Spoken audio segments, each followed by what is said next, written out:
আসসালামু আলাইকুম এসএসসি 26 ও 27 ব্যাচের প্রিয় শিক্ষার্থীরা সবাইকে ওয়েলকাম জানাচ্ছি আজকের শিওর শর্ট ফিজিক্স ক্লাসে আই স্কুল থেকে তোমাদের মুন্না ভাইয়া। সো সবাই দ্রুত ক্লাসে চলে আসো এবং ইতিমধ্যেই যারা যুক্ত হয়ে গিয়েছো তারা একটু কষ্ট করে আমাকে জানাও যে ভাইয়া আমার কথা এবং পিছনের স্ক্রিন তোমরা পারফেক্টলি দেখতে এবং শুনতে পাচ্ছ কিনা এবং ওভারঅল সবকিছু ঠিকঠাক আছে কিনা। সো আমরা খুব দ্রুতই আজকের কাঙ্ক্ষিত ক্লাসটা শুরু করে ফেলবো। আজকে খুব গুরুত্বপূর্ণ একটা চ্যাপ্টার স্থির তড়িৎ বা স্থির বিদ্যুৎ। আমরা এ টু জেড এমসিকিউ পার্ট এবং সিকিউ পার্ট খুব সুন্দরভাবে আমাদের এসএসসি পরীক্ষার জন্য যতটুকু লাগবে একদম এক ক্লাসেই পুরোটাই কভার করে দিব। সো এই অধ্যায় থেকে তোমার হচ্ছে এমসিকিউ এ সিকিউ এ অনেক বড় বড় টাইপের প্রশ্ন আসে। সো ওই প্রশ্নগুলো আমরা টাইম ম্যানেজমেন্ট ঠিক রেখে স্পেশাল ট্রিক্সের মাধ্যমে কিভাবে এমসিকিউ এর বেলায় তাড়াতাড়ি সমাধান করতে পারবো সেটার জন্য আমরা স্পেশাল টিপস অ্যান্ড ট্রিক্সগুলো তোমাদেরকে শেয়ার করব। আর এখান থেকে কিন্তু বেশ কিছু থিওরিও আসে। আবার আলটিমেটলি হচ্ছে যেমন তড়িৎ বলরেখা সম্পর্কিত সিকিউতে তোমার চিত্র অঙ্কন করতে বলে। সো একদম ওভারঅল এই অধ্যায় থেকে এসএসসি পরীক্ষার জন্য যাবতীয় যা যা লাগবে সবকিছুই আজকের ক্লাসে ইনশাল্লাহ তোমাদেরকে দেখাই দিব। সো সবাই একটু দ্রুত চলে আসো এবং যারা অলরেডি যুক্ত আছো তারা একটু কষ্ট করে সকল বন্ধুদের একটু শেয়ার করে দাও এবং সকল বন্ধুদের শেয়ার করার পাশাপাশি ক্লাসটা একটু শেয়ার করে দাও যাতে করে আমরা সবাই মিলে আজকের ক্লাসটা খুব সুন্দরভাবে বেসিক টু অ্যাডভান্স শিখে ফেলতে পারি। ওকে, সো এই তো ইতিমধ্যে সবাই যুক্ত হয়ে যাচ্ছ। ওকে, সবাই সালাম দিচ্ছ, ওয়ালাইকুম আসসালাম। ওকে, সবাই কেমন আছো তোমরা আমাকে একটু জানাও যে ভাইয়া কি অবস্থা সবার, সবাই কেমন আছো। আমরা খুব দ্রুতই আমাদের কাঙ্ক্ষিত ক্লাসটা শুরু করে দিব ইনশাআল্লাহ। ওকে, সো সব কিছু ঠিকঠাক থাকলে আমাকে বলো। ওকে, এই তো সব বলছো। লিপা বলছো যে ভাইয়া জি ভাইয়া ক্লিয়ার। ওকে, তানহা জি ভাইয়া ক্লিয়ার। ওকে, ঠিক আছে। তাহলে চলো আমরা বেশি সময় নষ্ট করবো না, আমরা আজকের কাঙ্ক্ষিত ক্লাসে চলে যাব। আজকের কাঙ্ক্ষিত ক্লাসে চলে যাব। সো সর্বপ্রথম আমরা যেই প্রশ্নটা নিয়ে কথাবার্তা বলবো একদম থিওরি টাইপ একটা প্রশ্ন। সো তোমরা এটা নিজেরাই অ্যান্সার করতে পারবা। খুবই সহজ একটা প্রশ্ন, খুবই সহজ একটা প্রশ্ন, নিজেরাই অ্যান্সার করতে পারবা। সবাই একটু উত্তর দেওয়ার চেষ্টা করো। দেখো, একটি ইলেকট্রনের চার্জ কত? একটি ইলেকট্রনের চার্জ কত? সবাই একটু বলার চেষ্টা করো। এই ক্লাসটা আমরা আজকে যে স্লাইডটা তৈরি করছি এই স্লাইডটা তোমাদেরকে সম্পূর্ণটাই পিডিএফ আকারে দিয়ে দেওয়া হবে। এই ক্লাসের স্লাইড পিডিএফ আকারে পেতে তোমাদেরকে এই ক্লাসটা শেয়ার করে পেজে ইনবক্স করলেই দিয়ে দেওয়া হবে। ওকে, সো এখন জাস্ট খালি কোশ্চেন অ্যান্সার বা কোনো ম্যাথমেটিক্স সমাধান করতে বললে জাস্ট রাফলি তুমি ম্যাথমেটিক্সটা সমাধান করে উত্তরটা দিবা ভাইয়াকে। ওকে, এখন কোনো নোট করার কোনো দরকার নাই, কারণ আমি পুরো ক্লাসের স্লাইডটা তোমাদেরকে কি খুব সুন্দর মতো পিডিএফটা ক্লাস শেষেই দিয়ে দিব। ওকে, সো যাদের পিডিএফটা দরকার ক্লাস শেষের তো অবশ্যই তোমরা আই স্কুল ফেসবুক পেজে শেয়ার করে মেসেজ করলেই তোমাদেরকে পিডিএফটা দিয়ে দেওয়া হবে। ওকে, আচ্ছা তাহলে চলো। সো আমরা একটু উত্তরগুলো দেখি। আচ্ছা, আলহামদুলিল্লাহ আমিও ভালো আছি। সবাই একটু উত্তর দেন, এখন সবাই একটু উত্তর দেন। অনেক সহজ একটা প্রশ্ন, সবাই একটু উত্তর দেন। আমি নর্মালি প্রথমে একটু সহজ প্রশ্ন দিয়েই ক্লাসটা শুরু করি যাতে তোমাদের কনফিডেন্স ডেভেলপ হয়। ওকে, আচ্ছা দেখো, এই তো ইতিমধ্যেই তোমরা সবাই উত্তর দিয়ে ফেলতেছো যে ভাইয়া আমাদের কি হবে, আমাদের A number A number A number, অনেকেই বলছো বি নাম্বার। অনেক ঝামেলার একটা বিষয় যে এ না বি হবে, এ না বি হবে, এ না বি হবে। সবাই একটু আমাকে বলো যে ভাইয়া এ হবে না বি হবে। আচ্ছা, ওকে ঠিক আছে। এই তো মোটামুটি দেখো আমাদের প্রশ্নটা কি বলছে যে ভাই ইলেকট্রনের চার্জ, ইলেকট্রনের চার্জ কত, ইলেকট্রনের চার্জ কত, ইলেকট্রনের চার্জ কত। দেখো ইলেকট্রনের চার্জ কিন্তু আমাদের নেগেটিভ হয়। সো এই বিষয়টা একটু মাথায় রাখবা, ইলেকট্রনের চার্জ নেগেটিভ, ইলেকট্রনের চার্জ কি হবে আমাদের নেগেটিভ হয়। তাহলে নেগেটিভ কোথায় আছে দেখো, 1.6 ইন্টু 10 ইনভার্স 19 কুলম। সো কোথায় আছে, এই তো ফ্যান্টাস্টিক ভাবে ক নাম্বারটা রাইট অ্যান্সার। এখন দেখো এই প্রশ্নটা আর কিভাবে ঘুরায় পেঁচায় আসতে পারে। তাহলে ইলেকট্রনের ভর, ইলেকট্রনের ভরটাও আমাদের মুখস্থ রাখতে হবে। সো ইলেকট্রনের ভর কত ভাইয়া, ইলেকট্রনের ভর কত সবাই একটু বলো দেখি যে ইলেকট্রনের ভর কত। কমেন্ট সেকশনে একটু আমাকে জানাও যে ভাইয়া ইলেকট্রনের ভর কত, দেখি তোমাদের কার কার মনে আছে যে ভাইয়া ইলেকট্রনের ভর কত, ইলেকট্রনের ভর কত, এটা আমাকে জানাও। আবার এইখান থেকে এইটার সাথে মিল রেখে আমরা আরো একটা জিনিস করতে পারি যে এক ইলেকট্রন ভোল্ট সমান সমান কত জুল ড্যাশ ড্যাশ জুল। এই দুইটা কিন্তু মারাত্মক ইম্পর্টেন্ট। সো একটার সাথে লিঙ্ক আপ করে করে আর কি কি আমরা রিলেটেবল প্রশ্ন সবকিছুই কিন্তু আমরা ক্লাসেই সুন্দরভাবে তোমাদেরকে দেখায় দেওয়ার চেষ্টা করি। ওকে, তাহলে সবাই আমাকে একটু জানাও যে ভাইয়া আমাদের ইলেকট্রনের ভর কত, আবার এক ইলেকট্রন ভোল্ট সমান সমান কত জুল। এগুলো কিন্তু ডিরেক্ট এমসিকিউতে আসে, এগুলো ডিরেক্ট এমসিকিউতে আসে। আবার অথবা আমরা কি করতে পারি যে ভাইয়া আমরা ম্যাথমেটিক্স সমাধান করার জন্য একক কনভার্সনের জন্য কিন্তু এই জিনিসগুলো আমাদেরকে লাগবে, যেমন এক ইলেকট্রন ভোল্ট সমান সমান কত জুল। ওকে, সো সবাই একটু উত্তর করার চেষ্টা করে দেখি যে ভাইয়া কি। দেখো আমরা আমাদের কি জানি যে ভাইয়া 9.1 ইলেকট্রনের ভর কত, 9.1 ইন্টু 10 ইনভার্স কত, 10 ইনভার্স 31 কেজি। সো অবশ্যই আমরা এসআই ফরম্যাটটা মনে রাখবো কেজিতে। আবার আমরা কি জানি যে ভাই এক ইলেকট্রন ভোল্ট সমান সমান, আমরা যদি এখন বলি যে ভাই এক ইলেকট্রন ভোল্ট সমান সমান কত জুল, এটাও কিন্তু 1.6 ইন্টু 10 ইনভার্স 19 জুল। সো এই ইনফরমেশনগুলো অবশ্যই তোমাকে মনে রাখতে হবে। দেখো আমি কিন্তু একটা কোশ্চেনের পাশাপাশি তোমাকে বেশ কিছু ইনফরমেশন নোট করে দিব। এখন নোট করার কোনো দরকার নাই, তোমরা সবাই এই ক্লাসের পিডিএফটা পেয়ে যাবা। ক্লাস শেষে আমি তোমাদেরকে পিডিএফটা দিব। সো পিডিএফটা পাওয়ার জন্য কি করতে হবে, ক্লাসটা শেয়ার করে আই স্কুল পেজে ইনবক্স করলেই ক্লাস শেষে তোমাকে আমি, এখন পর্যন্ত ফিজিক্সের অলরেডি আমরা কয়টা চ্যাপ্টার পড়ে ফেলছি, প্রায় 5টা না 6টা ক্লাস হয়ে গেছে। সো ওই সকল আগের পিডিএফ সহ সবগুলো একসাথে দিয়ে দেওয়া হবে। ওকে, সো যাদের পিডিএফটা দরকার, আমি মনে করি সবারই পিডিএফটা দরকার, কারণ তুমি এই পিডিএফটা তোমার কাছে যদি থাকো, তুমি যদি একটু সংরক্ষণ করে রাখো, তাহলে খুব সুন্দর মতো মাত্র 20-30 মিনিটের মধ্যে একটা অধ্যায় পুরোটাই সামারি আকারে তুমি কি করতে পারবা, রিভিশন দিতে পারবা। ঠিক আছে? আচ্ছা, তাহলে দেখো এখন আমরা এইখান থেকে এই ইনফরমেশনগুলো মনে রাখবো। এখন এই প্রশ্নটা আর কিভাবে তোমাদের এসএসসিতে অলরেডি আসছিল, তোমরা একটু উত্তর করার চেষ্টা করবা।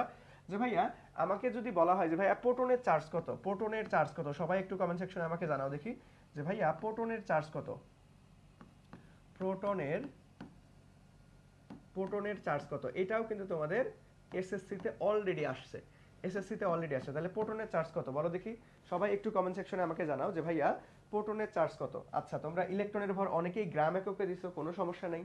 ঠিক আছে, গ্রাম একক, কেজি একক, আলটিমেটলি যে কোনো একটা মনে রাখলে তুমি ওই কেজি থেকে গ্রাম অথবা গ্রাম থেকে কেজিতে কনভার্ট করতে পারবা খুব ইজিলি। ওকে, সো প্রোটনের চার্জটা কত সবাই আমাকে একটু বলতে পারবা, প্রোটনের চার্জ কত, প্রোটনের চার্জ কত সবাই একটু আমাকে বলতে পারবা। দেখো প্রোটনের চার্জ সেম জিনিস, ইলেকট্রনের চার্জ হয় নেগেটিভ এবং প্রোটনের চার্জ হয় পজিটিভ, প্রোটনের চার্জ হয় পজিটিভ। এটাও কিন্তু 1.6 ইন্টু 10 ইনভার্স 19 কুলম। ওকে, সো দেখো একটা প্রশ্ন আর কিভাবে ঘুরায় পেঁচায় আসতে পারে সেই জিনিসগুলো আমরা একটু খুব সুন্দরভাবে দেখার চেষ্টা করলাম। তাহলে আমি যদি একদম সামারি আকারে বলি যে ভাই এখান থেকে কি কি মনে রাখতে হবে, ইলেকট্রনের charge negative, so -1.6 into 10 inverse 19 coulomb. আবার প্রোটনের সেম জিনিস জাস্ট পজিটিভ হবে, সেম জিনিস জাস্ট পজিটিভ হবে। দ্যাট মিন্স এখানে কিছু দেই নেই, মানে কি সামনে কি আছে, প্লাস আছে, সামনে কি আছে, প্লাস আছে। আবার এই প্রশ্নটা এক ইলেকট্রন ভোল্ট সমান সমান কত জুল, একদম সেম মান, দেখো 1.6 ইন্টু 10 ইনভার্স 19 জুল। আবার এইখান থেকে যদি আমি বলি যে ভাই ইলেকট্রনের আমাদের হচ্ছে ভর কত, আমাদের কেজি এককে 9.1 ইন্টু 10 ইনভার্স 31। এখন দেখো এইটা এইটা একটু কেউ বলতে পারবা, আমি যদি বলি যে 1 মেগা ইলেকট্রন ভোল্ট সমান সমান কত জুল, 1 মেগা ইলেকট্রন ভোল্ট সমান সমান কত জুল, কমেন্ট সেকশনে আমাকে একটু জানাও দেখি দেখি কে কে এই একক কনভার্সনে একটু খুব সুন্দরভাবে উত্তর করতে পারো দেখি, বলো। আচ্ছা আকাশ কি বলছো ভাই, রেসপন্স করেন। কি রেসপন্স করব, তুমি জিজ্ঞেস করছো কেমন আছেন, তাই না? হ্যাঁ আলহামদুলিল্লাহ, তোমাদের দোয়ায় অনেক ভালো আছি। ওকে, সো একটু আমাকে বলো যে ভাইয়া 1 মেগা ইলেকট্রন ভোল্ট যদি থাকে তাহলে কত জুল হবে। তাহলে আমরা কি জানি, দেখো মেগা, মেগা মানে দেখো আমরা কিন্তু ভৌত রাশি ও পরিমাপ আমরা কিন্তু শিখে ফেলছি। তাহলে মেগা মানে কত, 10 টু দি পাওয়ার 6 না? তাহলে এইটার সাথে আমাকে কি গুণ করতে হবে, দেখো এটার সাথে দেখো 1.6 ইন্টু 10 ইনভার্স 19 আমরা জানি এত জুল, বাট এখানে যেহেতু মেগা বলে দিছে তাহলে এটার সাথে আমাকে কি করতে হবে, 10 টু দি পাওয়ার 6 গুণ করে দিতে হবে। তাহলে দেখো এখন আমরা 16, 17, 18, 19, দ্যাট মিন্স 1.6 ইন্টু 10 ইনভার্স কত হবে, 13 জুল হবে। সো যখন তুমি দেখবা যে ভাইয়া ইলেকট্রন ভোল্ট সমান কত জুল, তখন একটু খেয়াল রাখতে হবে যে ভাইয়া মেগা ইলেকট্রন ভোল্ট চাইছে নাকি শুধু ইলেকট্রন ভোল্ট চাইছে। সো এটা কিন্তু অলরেডি এগুলোর প্রত্যেকটা জিনিসই তোমাদের এসএসসি পরীক্ষায় একবার হলেও আসছে, এসএসসি পরীক্ষায় একবার হলেও আসছে। ভাইয়া কি মন গড়া কথা লিখতেছি না, ভাইয়া বোর্ড কোশ্চেনগুলো অ্যানালাইসিস করেই তোমাদেরকে একটা প্রশ্ন আর কিভাবে ঘুরায় পেঁচায় আসতে পারে সবকিছু অ্যানালাইসিস করে দেই। তুমি যদি ক্লাসটা মনোযোগ দিয়ে করো দেখবা ওভারঅল খুব সুন্দরভাবে কম্প্যাক্ট আকারে তোমার ওই এই অধ্যায়ের এমসিকিউ সিকিউ যাবতীয় সকল প্রিপারেশন হয়ে যাবে ইনশাআল্লাহ। ওকে, আচ্ছা এই আজকের ক্লাসে এত মানে অডিয়েন্স কম কেন, কি অবস্থা, তোমরা কি ক্লাসটা ঠিকমতো শেয়ার করো নাই নাকি, কি অবস্থা? সবাই একটু যারা এখনো শেয়ার করেনি তারা একটু দ্রুত শেয়ার করে দেন তো, আজকে একটু অডিয়েন্স কম মনে হচ্ছে, আবার তোমাদের রেসপন্সও কম মনে হচ্ছে। কি অবস্থা রে, এই অধ্যায় কি তোমাদের কাছে খুব কঠিন লাগে? আমাকে একটু বলো দেখি, সবার রেসপন্স কম কেন জানি। এই তো তানহা, ধন্যবাদ ভাইয়া, 10 ইনভার্স 13 বলছো। ওকে, এই অধ্যায় কি তোমাদের কাছে কঠিন লাগে? বলো বলো, কঠিন লাগলে বলো, ভাইয়া আরো একদম ভেঙে ভেঙে তোমাদেরকে পড়াই দিব, ঠিক আছে, সমস্যা নাই। ওকে, আচ্ছা তাহলে চলো আমরা আমরা নেক্সটে চলে যাই। দেখো নেক্সটে কি বলছে যে ভাইয়া কোন বস্তুতে চার্জের উপস্থিতি নির্ণয়ের জন্য কোন কোন যন্ত্রটি ব্যবহার করা হয়। ঠিক আছে, কোন বস্তুতে চার্জের উপস্থিতি নির্ণয়ের জন্য কোন যন্ত্রটি ব্যবহার করা হয়। এটা একদম মুখস্থ টাইপ, থিওরি টাইপ একটা জিনিস। একটু আমাকে কি বলো, উত্তর বলো। দেখো যে ভাইয়া কোনটা হবে, যে কোন চার্জের উপস্থিতি নির্ণয়ের জন্য কোন যন্ত্রটি ব্যবহার করা হয়। ঠিক আছে, চার্জের উপস্থিতি নির্ণয়ের জন্য কোন যন্ত্রটি ব্যবহার করা হয়। এটা একদম মুখস্থ টাইপ, থিওরি টাইপ একটা জিনিস। আচ্ছা সাউন্ড কম শোনা যাচ্ছে, দাঁড়াও সাউন্ড।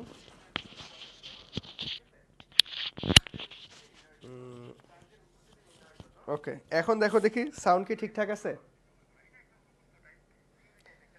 এখন একটু দেখো যে এখন হয়তো সাউন্ড ঠিকঠাক থাকার কথা। আমি মাইক্রোফোনটা একটু লোকেশন চেঞ্জ করে দিয়েছি। ওকে, আচ্ছা এই তো সবাই পারতেছো যে ভাইয়া ক নাম্বার ক নাম্বার ক নাম্বার, আরে জোস। দেখো আমাদের কোনো কোনো বস্তুতে আমাদের চার্জের উপস্থিতি যদি নির্ণয় করা কথা কথা বলে তাহলে কোন যন্ত্রটা ব্যবহার করা হবে, কোন যন্ত্র, সেটা হচ্ছে electroscope. Electro electroscope, that means ক নাম্বারটা। তোমরা এই ইলেকট্রোস্কোপের বাংলা নামটাকে বলতে পারবা? কমেন্ট সেকশনে আমাকে জানাও দেখি যে ভাই ইলেকট্রোস্কোপ। ইলেকট্রোস্কোপ, দেখো এই অপশনে ইলেকট্রোস্কোপ না থেকে কি থাকতে পারে, এরকম থাকতে পারে। বাংলা নামটা মনে রাখবা, তড়িৎ বীক্ষণ যন্ত্র। তড়িৎ বীক্ষণ যন্ত্র, ঠিক আছে? এই বাংলা নামটা দিয়ে তোমাদের অলরেডি এসএসসিতে আসছিল। সো যখন তুমি দেখবা যে বাংলা নাম এবং ইংরেজি নাম দুইটাই মনে রাখতে হবে যে ভাইয়া ইলেকট্রোস্কোপ বা তড়িৎ বীক্ষণ যন্ত্র। এটা কি করে? এটা হচ্ছে কোনো একটা বস্তুতে চার্জের উপস্থিতি নির্ণয় করে, বস্তুতে চার্জের উপস্থিতি, চার্জের অস্তিত্ব নির্ণয় করে, ঠিক আছে? চার্জের অস্তিত্ব নির্ণয় করে, চার্জের উপস্থিতি বা অস্তিত্ব। তাহলে চার্জের উপস্থিতি বা অস্তিত্ব, চার্জের কি পাচ্ছি আমরা, চার্জের উপস্থিতি, উপস্থিতি বা অস্তিত্ব, অস্তিত্ব অথবা প্রকৃতি বলা থাকলেও হবে, প্রকৃতি। ওকে, চার্জের প্রকৃতি নির্ণয়ের জন্য আমাদের কি করা হয় যে ভাই ইলেকট্রোস্কোপ বা তড়িৎ বীক্ষণ যন্ত্রটা ব্যবহার করা হয়। থিওরি টাইপ একটা প্রশ্ন, খুব সুন্দরভাবে আপনারা কি করবেন, মনে রাখবেন। খুব সুন্দরভাবে আপনারা মনে রাখবেন বা মুখস্থ করার ট্রাই করবেন। ওকে, আচ্ছা চলো দেখো আমরা পরবর্তীতে চলে যাই যে ভাইয়া কুলম্ব ধ্রুবকের একক হচ্ছে কি। কুলম্ব ধ্রুবকের এই প্রশ্নটা এত পরিমাণে গুরুত্বপূর্ণ, তোমাদের যে কোনো একটা বোর্ডে ইনশাল্লাহ চলে আসবে, দেখবা যে কোনো একটা বোর্ডে চলে আসবে। কুলম্ব ধ্রুবকের একক এবং মাত্রা খুবই খুবই খুবই গুরুত্বপূর্ণ। এখন একক এবং মাত্রা আমরা কি করি, মুখস্থ করি। মুখস্থ করার দরকার নেই, তুমি বেসিক সূত্র থেকে আনতে পারবা। তাহলে চলো সবাই একটু উত্তর করার ট্রাই করো, সবাই একটু উত্তর করার ট্রাই করো। আচ্ছা, আমি কমেন্ট পড়ি না, আরে কমেন্ট পড়ি রে বাবা। আমি যদি ক্লাস বাদ দিয়ে সারাদিনই তোমাদের কমেন্ট পড়ি তাহলে তোমাদের জন্য আসলে কি টাইম বেশি লাগবে ক্লাসটা শেষ করতে। ওকে, তখন তোমাদের লস। এই জন্য তুমি যদি না বুঝতে পারো বা কোনো জায়গায় ঝামেলা থাকে, ওই কমেন্টগুলো আমি ঠিকই পড়ি। দেখা যায় যে আচ্ছা ভাই ক্লিয়ার, বুঝছি, এটা হয়েছে ওটা হয়েছে, এই ধরনের কমেন্ট আমি সবসময় পড়ি না। দেখা গেছে তুমি যদি আমাকে বলো যে ভাইয়া আমার হচ্ছে এইটা টপিক বুঝে নেই, দেখবা যে ওই কমেন্ট আমি ঠিকই পড়তেছি। কারণ একসাথে তো সবাই ক্লাস করতেছো, সবার কমেন্ট নাম ধরে ধরে পড়াটা একটু টাফ বিষয়। তাহলে তোমাদের দেখা যাবে যে পড়াশোনার চাইতে ক্লাসের সময় নষ্ট হয়ে যাচ্ছে বেশি। ওকে, সো আমি গুরুত্বপূর্ণ কমেন্টগুলো ঠিকই দেখি, ঠিকই পড়ি, এগুলো নিয়ে এটা কোনো টেনশন করিও না। ওকে, আচ্ছা চলো দেখো এখানে কি বলছে যে ভাইয়া কুলম্ব ধ্রুবকের একক। তাহলে দেখো আমরা এই সূত্র, এই একক বা মাত্রা এগুলো কই থেকে আনতে পারি, বেসিক সূত্রটা। তাহলে কুলম্ব বল, তাহলে কুলম্ব বল দেখো এখানে যদি আমাদের কি থাকে, Q1 চার্জ থাকে, এইখানে যদি আমাদের Q2 চার্জ থাকে, মধ্যবর্তী ডিস্টেন্স যদি r হয়, তাহলে আমরা কুলম্ব বলের সূত্র কি জানি যে ভাই আমাদের চার্জ দ্বয়ের গুণফলের সমানুপাতিক দূরত্বের বর্গের ব্যস্তানুপাতিক, দূরত্বের বর্গের ব্যস্তানুপাতিক। সো এই দুইটা সূত্রকে আমরা একসাথে লিখতে পারি F সমানুপাতিক কি আসতেছে, Q1 Q2 ডিভাইডেড বাই আমাদের r স্কয়ার। ওকে, এখন এইটাকে আমরা সমানুপাতিক চিহ্ন তুলে দিয়ে সমানুপাতিক একটা ধ্রুবক নিয়ে আসি, সেটাকে কি বলা হয়, সেটাকে আমরা কে বলি। তার মানে K Q1 Q2 divided by r square. এখন এই কেটাকে আমরা এভাবে লিখি মাঝে মাঝে যে ভাই 1/4 pi epsilon naught Q1 Q2 divided by r square. তুমি এই ফরম্যাটেও লিখতে পারো, এই ফরম্যাটেও লিখতে পারো, অথবা ডাইরেক্ট মান বসায় দিয়েও লিখতে পারো যে ভাই 9 × 10⁹ Q1 Q2 divided by r square. দেখো এই তিনটা ফরম্যাটেই আমাদের তুমি লিখতে পারো, সমস্যা নাই। ওকে, সো এই তিনটা ফরম্যাটেই তুমি লিখতে পারো যে ভাইয়া কুলম্ব বল নির্ণয়ের সূত্র। এগুলো কি ভাইয়া, কুলম্ব বল নির্ণয়ের সূত্র। ওকে, একই জিনিস। দেখো এখানে জাস্ট ধ্রুবকটাকে কে দ্বারা প্রকাশ করছি, ধ্রুবকটাকে 1 আমাদের স্পেসিফিক যেটা যে 1/4 পাই এপসাইলন নট, আর এটাকে ডাইরেক্ট মান বসাই দিছি।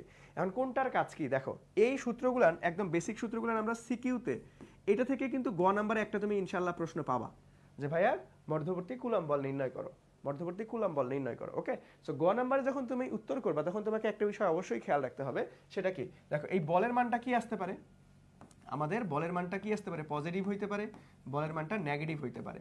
সো পজিটিভ হইলে কি হবে আর নেগেটিভ হলে কি হবে, যদি ক্যালকুলেশন করে বলের মান নেগেটিভ পাও সেটা হবে আকর্ষণধর্মী, আকর্ষণধর্মী, আকর্ষণধর্মী। আর যদি ভাইয়া পজিটিভ পাও সেটা হবে বিকর্ষণধর্মী, বিকর্ষণধর্মী। ওকে, বিকর্ষণধর্মী। তুমি অ্যান্সার হিসেবে যখন আসবে যে ভাই নেগেটিভ এত নিউটন চলে আসছে, তখন তুমি লাস্টে যখন উত্তর লিখবা অতএব তুমি নেগেটিভ কথাটা আর লিখবা না যে এত বল আকর্ষণধর্মী। ওকে, এত বল আকর্ষণধর্মী এভাবে লিখতে হবে। ওকে, আর এমসিকিউ এর বেলায় নরমালি আলটিমেটলি ডিরেক্ট মানটাই চাই, প্লাস মাইনাস আকারে থাকবে, অথবা যদি মাইনাসটা স্কিপ করে তখন দেখবে ব্র্যাকেটে আকর্ষণ বা বিকর্ষণধর্মী লেখা থাকবে। ওকে, আচ্ছা এখন এই যে এই সম্পর্ক, যেটা আমরা বেসিক সম্পর্কটা জানি যে ভাইয়া কুলম্ব বল চার্জ দ্বয়ের গুণফলের সমানুপাতিক কিন্তু দূরত্বের বর্গের ব্যস্তানুপাতিক। এই সূত্র, এই সম্পর্ক এবং এই সম্পর্ক, এই দুইটা সম্পর্ক সমানুপাতিক ব্যস্তানুপাতিক, এটা নরমালি আমরা এমসিকিউ এর বেলায় কাজে লাগাবো, এমসিকিউ এর বেলায় মারাত্মকভাবে কাজে লাগাবো। দেখবে যে অনেক বড় বড় ম্যাথ খুব সহজেই তুরিতেই সমাধান হয়ে যাবে। এখন আমি তোমাকে যদি বলি যে ভাইয়া আমাদের চার জয়ের মধ্যবর্তী দূরত্ব দ্বিগুণ করছি, তাহলে পূর্বের তুলনায় বল কত হবে? তাহলে আমি কি বললাম যে ভাইয়া চার জয়ের মধ্যবর্তী দূরত্ব দ্বিগুণ করে ফেলছি, মানে বল কত গুণ হবে? তাহলে আমি বলের সাথে কি বলছি? দূরত্বের সম্পর্ক। তাহলে এইটা জাস্ট নিলেই হবে, তোমাকে পুরো সূত্রটা নেওয়ার দরকার নেই। তাহলে মধ্যবর্তী দূরত্ব দ্বিগুণ করছি, that means F2 equal to আমরা লিখতে পারবো 1 ডিভাইডেড বাই আমাদের কত দ্বিগুণ, আর এখানে F1 that means 1 divided by 4, তার মানে 1/4 হয়ে যাবে। এটাই হচ্ছে রাইট আনসার, বুঝছো? এই টাইপের প্রশ্ন অলরেডি এসএসসি পরীক্ষায় আসছে, একটু পরে সমাধান করবো। আপাতত আমরা এই প্রশ্নতে ফিরে যাচ্ছি। ওকে, এখন দেখো আমাদের কুলম্ব ধ্রুবকের দ্যাট মিনস এই কে এর আমাদের একক বের করতে বলছে। তাহলে দেখো এইখান থেকে এই বেসিক সূত্র থেকে আমরা এইভাবে লিখতে পারি না যে ভাইয়া এইখান থেকে আমরা লিখতে পারি, দেখো F equal to K into Q1 Q2 divided by R square. তাহলে এখানে আমাদের দরকার কে এর মান, তাহলে কে লেখো আর গুণ করে দাও, F r square divided by Q1 Q2। এখন যদি আমরা এখান থেকে একক বের করতে চাই, খুব সহজেই এককটা বের করতে পারবো, খুব সহজেই একক বের করতে পারবো। তাহলে দেখো একক, বলের একক কি নিউটন, দূরত্বের একক কি মিটার, তারপরে নিউটন মিটার স্কোয়ার, আর এখানে চার্জের একক কুলম, যেহেতু দুইটা চার্জ আছে তাহলে কুলম স্কোয়ার। তাহলে এটাকে আমরা newton metre square coulomb inverse 2 বলতেছি, newton metre square coulomb inverse 2। So আমরা এককটা কিন্তু পেয়ে গেছি। তাহলে newton metre square coulomb inverse 2 কোথায় আছে? ফ্যান্টাস্টিক ভাবে আমাদের এ নাম্বারটা right answer. Newton metre square coulomb inverse 2 কোথায় আছে? ফ্যান্টাস্টিক ভাবে আমাদের এ নাম্বারটা রাইট আনসার। সবাই কিন্তু পেরে গেছো। সবাই একটু আমাকে মাত্রাটা বের করে দেখাইতে পারবা যে ভাই এটার মাত্রা কি হবে? খুবই সোজা। দেখো সবাই একটু যারা যারা পারো তবে একটু আমাকে কমেন্ট সেকশনে জানাও যে ভাই এটার মাত্রা কি হবে। সো আমি এই যে এইখান থেকে মাত্রাটা একটু উপরে তোমাকে সমাধান করে দিচ্ছি। সো মাত্রাটা কি হবে? সবাই একটু অ্যান্সার করার ট্রাই করে দেখি যে ভাই এটার মাত্রা কি হবে, এটার মাত্রা কি হবে, এটার মাত্রা কি হবে। দেখো এফ এর মাত্রা কি? M L T inverse 2। আবার এখানে আর এর মাত্রা কি? Length, that mean L square divided by আমাদের কিউ এর মাত্রা কি ভাইয়া? কিউ এর মাত্রা দেখো এটা থেকে তেমন মাত্রা আসে না, তার মানে হচ্ছে আধানের মাত্রা এটা না জানলেও চলবে, ঠিক আছে? এটা থেকে মাত্রা তেমন ভাবে আসে না, এটা থেকে মাত্রা তেমন ভাবে আসে না। সো এককটা জানলেই হবে, এটা আলটিমেটলি তোমাদের কখনোই আসে নাই। সো এটা মাথা গরম করার কোনো দরকার নাই। সো আপনারা একক পর্যন্তই থাকেন, এখান থেকে একক আসতে পারে, এইখান থেকে একক আসতে পারে। আরেকটা ইনফরমেশন আপনাদের সাথে শেয়ার করি। আপনারা একটা অনেকেই ভাবতে পারেন যে ভাই এইটা কি লিখলেন, যে এই যে এটা দেখো K equal to 1 divided by 4 pi epsilon naught. এই এপসাইলন নট এইটা কই থেকে আসলো? এটা একটু অনেকেরই অজানা থাকে। এই জিনিসটা আলটিমেটলি কি? এই জিনিসটা একটু মনে রাখেন, এটা হচ্ছে ভেদ্যতা বা ভেদন যোগ্যতা, ভেদ্যতা বা আমরা ভেদন যোগ্যতা, এটাকে ভেদ্যতা বা ভেদন যোগ্যতা বলা হয়। আর যেহেতু নট ইউজ করছি এপসাইলন নট, এই নট ইউজ করা মানে হচ্ছে শূন্য মাধ্যমে ভেদ্যতা বোঝাচ্ছে, শূন্য মাধ্যমে ভেদ্যতা। সো এপসাইলন নটের মান কেউ জানো? আমাকে একটু কমেন্ট সেকশনে জানাইতে পারবা যে ভাইয়া এই এপসাইলন নটের মান, এটা কিন্তু একটা ধ্রুবক না, এটার কিন্তু স্পেসিফিক একটা মান আছে। কেউ তোমরা বলতে পারবা এটার মান কত? এই এপসাইলন নটের মান কত? দেখো আমি একদম যে ভাইয়া যাবতীয় ইনফরমেশন জানতে হবে সব কিছুই তোমাকে ধরে ধরে শেখাচ্ছি। ওকে, দেখো তোমরা আমার ক্লাস বা আলটিমেটলি আই স্কুলের ক্লাস করতেছো কেন? কারণ অন্য শিক্ষার্থীদের তুলনায় একটু হলেও আগায় থাকার জন্য। তার মানে আমি খালি ক্লাসে এসে সহজ সহজ জিনিস শিখাবো বিষয়টা এমন না। একটা প্রশ্ন যতভাবে ঘুরায় পেছায় আসতে পারে, কঠিন হলে কীরকম আসতে পারে, সব কিছুই তোমাদেরকে দেখাই দিব। ওকে, সব কিছুই দেখাই দিব। মাঝে মধ্যে আমরা কি করি যে ভাইয়া, যেমন আমি গতিবিদ্যায় দেখা গেছে ইন্টারমিডিয়েটের সিলেবাস থেকে কিছু কনসেপ্ট তোমাকে শিখাইছি তোমার সুবিধার্থে, তোমার টাইম ম্যানেজমেন্ট ঠিক রাখার সুবিধার্থে। ওকে, সো একটু অ্যাডভান্স জিনিসপাতি আমরা ক্লাসে শিখবো বাবা, একটু অ্যাডভান্স জিনিস আমরা একটু ক্লাসে শিখবো, একটু শিখে রাখলে ভালো। ওকে, আচ্ছা দেখো এইখান থেকে আমাদের দুইটা মান মনে রাখতে হবে, এখান থেকে দুইটা মান মনে রাখতে হবে। সো এইখানে আমি লিখে দিই যেহেতু জায়গা নাই। তাহলে দেখো আমরা এই মানটা তো সবাই জানি যে ভাইয়া কুলম্ব ধ্রুবকের মান কত, দ্যাট মিনস এই যে কে অথবা 1 divided by 4 pi epsilon naught.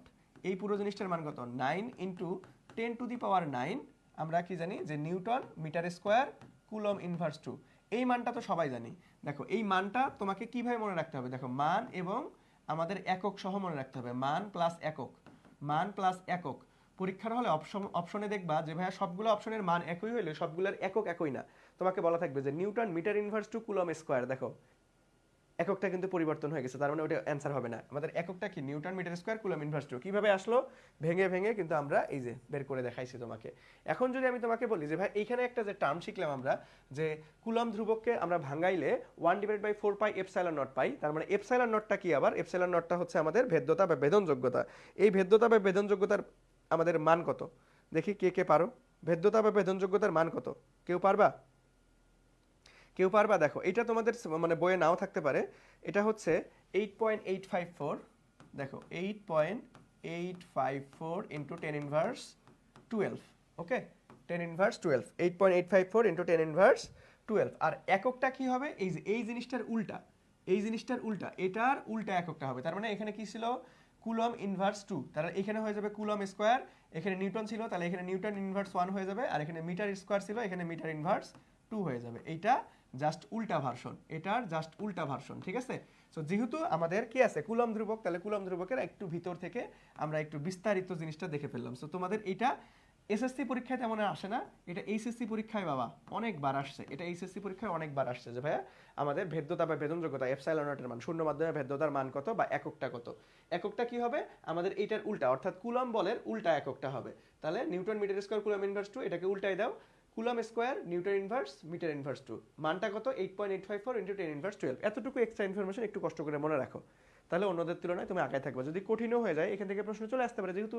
এই সূত্রের সাথে এটাকে ভাঙাইলেই তো এটা পাওয়া যাচ্ছে তার মানে আমরা জানা রাখাটা একটু ভালো ওকে সো এটা আগে থেকে কারা কারা জানতা আমাকে একটু কমেন্ট সেকশনে জানাও দেখি ভাইয়া এটা আগে থেকে কারা কারা জানতা এটা আগে থেকে কারা কারা জানতা আমাকে একটু কমেন্ট সেকশনে জানাও এটা আগে থেকে কারা কারা জানতা এটা আগে থেকে কারা কারা জানতা আমাকে একটু কমেন্ট সেকশনে জানাও দেখি যে ভাইয়া এই যে এটাকে আজকেই প্রথম দেখলা যে হচ্ছে এপসাইলন নট ভেদ্যতা বা ভেদনযোগ্যতা নাকি এটা আগে থেকেই জানতা আমাকে একটু জানাও যে ভাইয়া এটাকে আজকেই প্রথম দেখলা নাকি আগে থেকে একটু জানো এই তো অলরেডি আমি অ্যান্সার পেয়ে গেছি যে ভাইয়া মিতালি খুব সুন্দর মতো অ্যান্সারটা করছে দেন হচ্ছে আমাদের হচ্ছে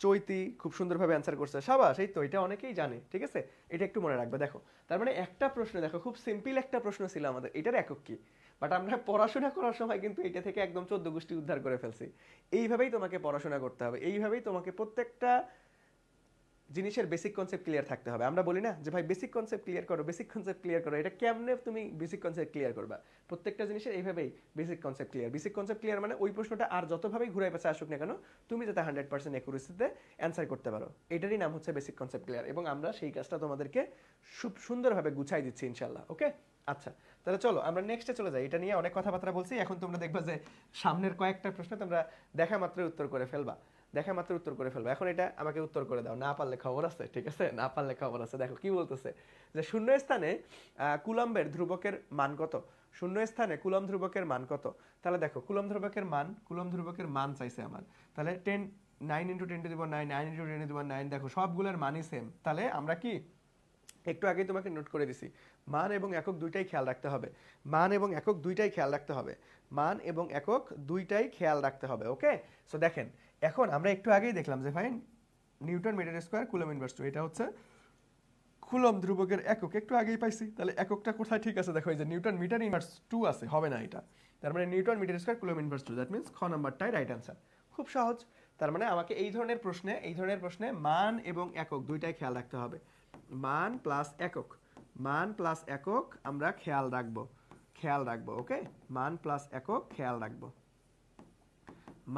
একক আমরা কি রাখবো ভাইয়া খেয়াল রাখবো ওকে খুব সিম্পল একটা প্রশ্ন ছিল তাহলে চলো আমরা সামনের দিকে চলে যাব দেখো দুটি আহিত বস্তুর মধ্যবর্তী দূরত্ব অর্ধেক করা হলে এইটা তোমরা পারবা কারণ আমি অলরেডি শিখাই দিছি সবাই দ্রুত অ্যান্সার করবা দেখো দুটি আহিত বস্তুর মধ্যবর্তী দূরত্ব অর্ধেক করা হলে আমাদের ক্রিয়াশীল বল কত হবে এইটা প্রশ্নটা অনেকে অনেকভাবে সমাধান করে বাট এটা তোমাকে সমাধান করতে হবে মাত্র 5 সেকেন্ডে সমাধান করতে হবে মাত্র 5 সেকেন্ডে গাইডে দেখবা অনেক বড় বড় করে সমাধান করে দেওয়া আছে না আমি তোমাকে কি বলছি যে ভাই আমরা কার সাথে কার সম্পর্ক এমসিকিউ সমাধানের টেকনিক হচ্ছে তোমার কার সাথে কার সম্পর্ক দেওয়া আছে সেই অনুযায়ী জাস্ট সমানুপাতিক ব্যস্তানুপাতিকে বসাই দিবা, অ্যান্সার চলে আসবে।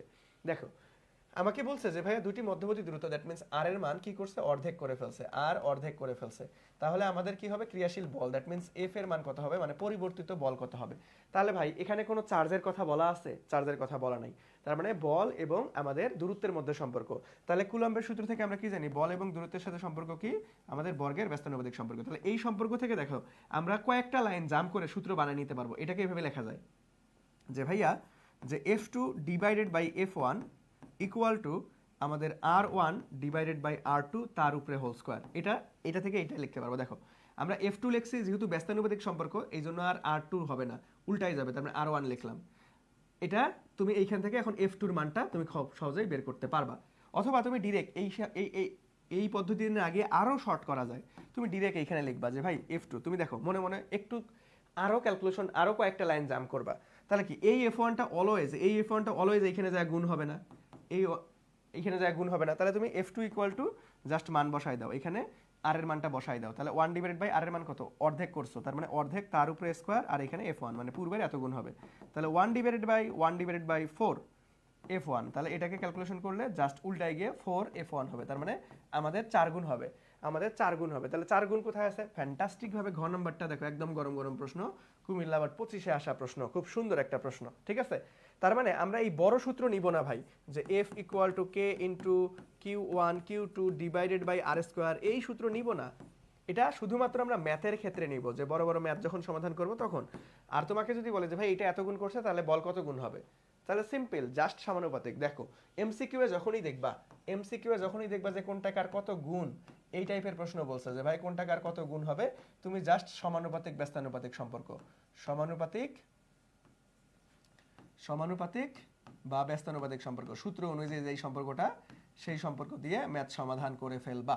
বুঝছো? সবার কি ক্লিয়ার? বলো তো দেখি আমাকে, সবাই ক্লিয়ারলি বুঝছো কিনা বলো। এই তো সবাই মোটামুটি অ্যান্সার করছো যে ভাইয়া ডি নাম্বার, আরে জোস, ধন্যবাদ। তার মানে এই সূত্র, এই ধরনের প্রশ্ন তোমাকে এখন কি আর পেইন খাবা, দেখবে গাইডে অনেক বড় বড় করে সমাধান করা আছে, ওই স্টাইলে যাওয়া যাবে না। জাস্ট কোনটা কার কত গুণ, জাস্ট সমানুপাতিক ব্যস্তানুপাতিক, জাস্ট মান বসাই দিবা, 10 সেকেন্ডের মধ্যেই অ্যান্সার চলে আসবে ইনশাআল্লাহ। ওকে, সবার ক্লিয়ার ভাইয়া? বলো তো দেখি সবার ক্লিয়ার হইছো কিনা, একটু আমাকে বলো, সবাই ক্লিয়ার হইছো কিনা আমাকে একটু বলো, সবাই ক্লিয়ার হইছো কিনা। দেখো আমি কিন্তু ক্লাসে অনেক কিছু লিখে দিচ্ছি বাবা, এখন এগুলো কোনো কিছু নোট করার দরকার নাই, আমি পুরো ক্লাসের এই পিডিএফটা, দাগানো পিডিএফটা তোমাদেরকে দিয়ে দিব। পিডিএফটা পেতে আমাদের এই ক্লাসটা শেয়ার করে স্ক্রিনশট দিয়ে ক্লাস শেষে আই স্কুল পেজে জাস্ট SMS করবা যে ভাই আমি শেয়ার করছি, আমাকে পিডিএফটা দেন, তাহলে সবাইকে পিডিএফ দিয়ে দেওয়া হবে। সো যাদের পিডিএফটা প্রয়োজন তারা অবশ্যই ক্লাসটা শেয়ার করে পিডিএফটা কালেক্ট করে নিবা। ওকে, তারা অবশ্যই ক্লাসটা শেয়ার করে পিডিএফটা কালেক্ট করে নিবা। তাহলে নেক্সটে আসো। দেখো এই যে আরেকজন বলছে আবার বুঝান, এত ভাঙে বুঝাচ্ছি। দেখো এই যে সেম প্রশ্ন রাখছি তোমাদের জন্য, আমি জানি কেউ না কেউ একটু বুঝতে অসুবিধা হবে।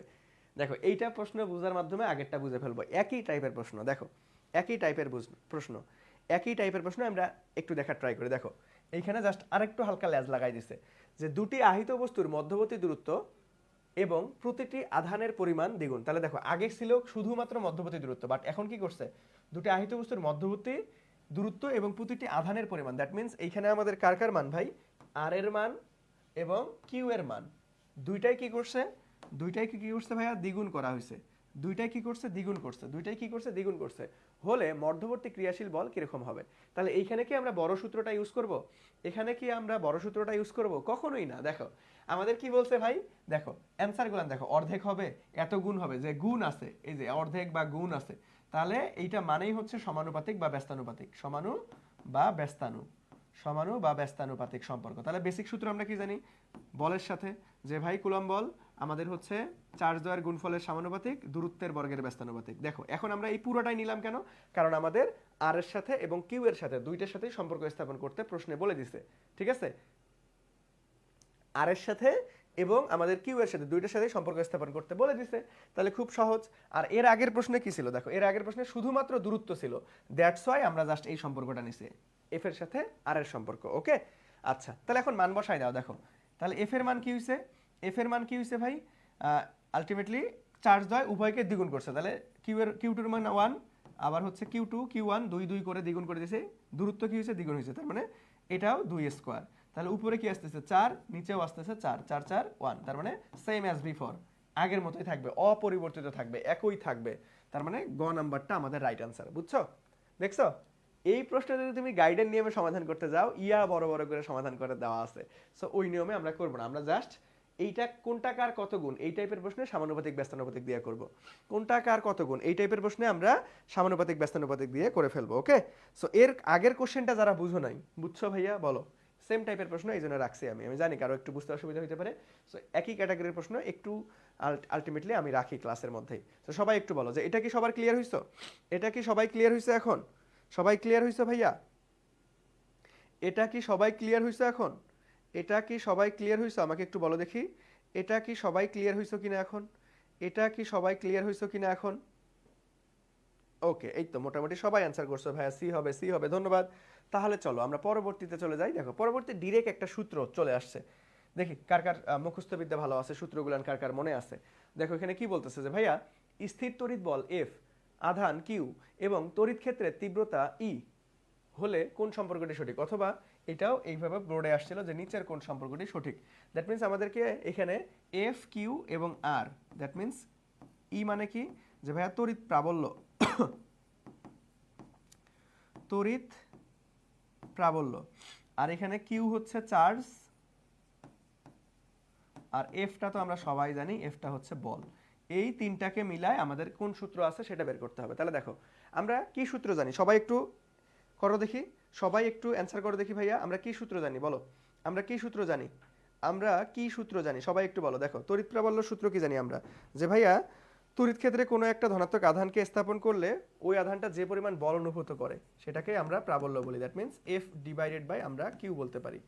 এটা হচ্ছে আমাদের বেসিক সূত্র, এটা হচ্ছে আমাদের বেসিক সূত্র, এটা হচ্ছে আমাদের বেসিক সূত্র। যে ভাইয়া তড়িৎ ক্ষেত্র ধরো এইটা হচ্ছে আমাদের একটা তড়িৎ ক্ষেত্র, এই তড়িৎ ক্ষেত্রের মধ্যে যদি বাহির থেকে একটা আমাদের ধনাত্মক চার্জ, দ্যাট মিন্স 1 কুলম্বকে আনি, তাহলে এই কুলম্বটা এখানে কি পরিমাণ বল অনুভূত করবে চার্জটা, সেটাই হচ্ছে আমাদের তড়িৎ প্রাবল্য। দ্যাট মিন্স আমাদের E equal to F divided by Q. That means এইখান থেকে আমরা এফ ইকুয়াল টু কি লিখতে পারবো, কিউ ই লিখতে পারবো। F equal to Q E, এই সূত্রটা কিন্তু মারাত্মক ইম্পর্টেন্ট, এটা থেকে ছোট ছোট ম্যাথ আসবে এমসিকিউতে এবং সিকিউতেও মাঝে মধ্যে আসে। ঠিক আছে, এখান থেকে আমাদের ম্যাথ আসবে ভাইয়া, এখান থেকে আমাদের কি আসবে ভাইয়া, ম্যাথ আসবে। তোমাকে একটু কষ্ট করে মনে রাখতে হবে বা মনে রাখতে হবে। তাহলে দেখো আমরা কি জানবো যে ভাইয়া তাহলে আমাদের ই ইকুয়াল টু আমাদের কি ই ইকুয়াল টু না না এ নাম্বার হবে না, F equal to Q divided by E. তাহলে এফ ইকুয়াল টু না, এটাও হবে না, তার মানে F equal to Q E. এই তো সাবাস, F equal to Q E কোথায় আছে, এই তো গ নাম্বারটা ফ্যান্টাস্টিক ভাবে আমরা রাইট অ্যান্সার বলতে পারতেছি যে ভাইয়া গ নাম্বারটা আমাদের রাইট অ্যান্সার। ঠিক আছে, গ নাম্বারটা রাইট অ্যান্সার বলতে পারতেছি। বাকিগুলো দেখো ফরমেশন ভুল আছে, বাকিগুলো সবগুলোই ফরমেশন ভুল আছে। দেখো এটাকে তুমি আড়াআড়ি গুণ করে দাও, দেখো F equal to Q E, তাহলে আমরা এটাকে বলতে পারতাম যে ভাইয়া Q equal to F divided by E, এটা ঠিক আছে। বাট এই দেখো এটাও হচ্ছে না, E equal to Q F, E equal to Q F জীবনও হবে না। আমাদের একটা ফরমেশনই ঠিক, বাকি সবগুলান ভুল। একটা ফরমেশনই ঠিক, বাকি সবগুলান ভুল। একটা ফরমেশনই ঠিক, বাকি সবগুলাই আমাদের কি আছে ভাইয়া, ভুল আছে। বাকি সবগুলাই আমাদের কি আছে, ভুল আছে। ওকে, এই তো সবাই পারছো যে ভাইয়া C number, C number, C number. So এটা একটু মাথায় রাখবা, এইখান থেকে কিন্তু ম্যাথ আসবে, এইখান থেকে ম্যাথ আসবে, এইখান থেকে ম্যাথ আসবে। ওকে, একটু পরে আমরা ম্যাথও প্র্যাকটিস করব, একটু পরে আমরা ম্যাথও প্র্যাকটিস করব। ওকে, তাহলে দেখো এই যে তড়িৎ তীব্রতার একক কোনটি, এই যে তড়িৎ তীব্রতা, বৈদ্যুতিক ক্ষেত্র সব কিছুই আমাদের তড়িৎ প্রাবল্য, এটা মানেই প্রাবল্য। ওকে, এটা মানেই হচ্ছে প্রাবল্য। তাহলে দেখো তড়িৎ তীব্রতা প্রাবল্য, অথবা এইটার এরকমও বলা থাকতে পারে বৈদ্যুতিক ক্ষেত্র।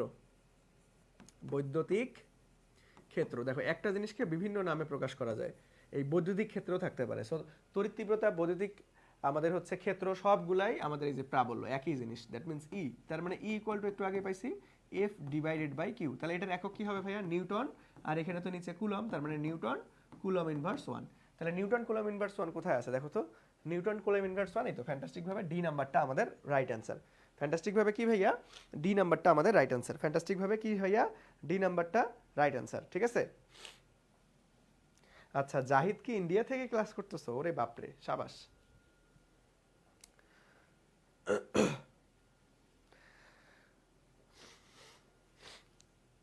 বলো সবাই পারছো? দেখো এটা একদম সহজ। তার মানে এই প্রশ্নটা এই তড়িৎ তীব্রতার জায়গায় কি থাকতে পারে, প্রাবল্য থাকতে পারে, আবার বৈদ্যুতিক ক্ষেত্র থাকতে পারে। একই জিনিস, একই জিনিস, বুঝতে পারছো?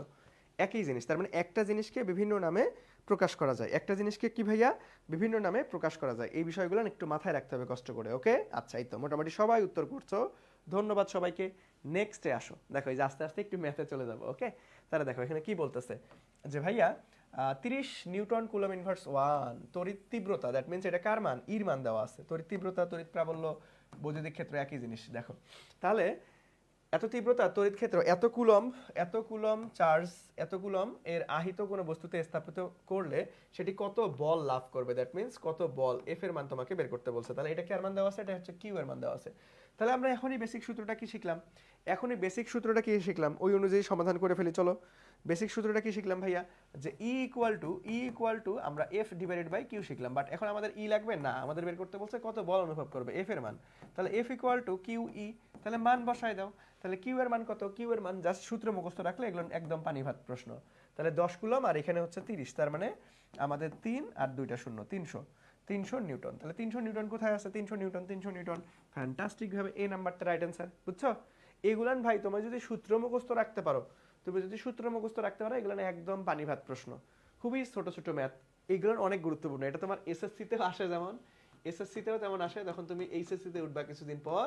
এটা এসএসসি এইচএসসি দুইটার জন্যই গুরুত্বপূর্ণ। এই ধরনের ছোট ছোট প্রশ্ন খুব বেশি পরিমাণে আসে। ওকে, খুব বেশি পরিমাণে আসে। ওকে, বুঝছো ভাইয়া বলো দেখি, সবাই কি ক্লিয়ারলি বুঝছো?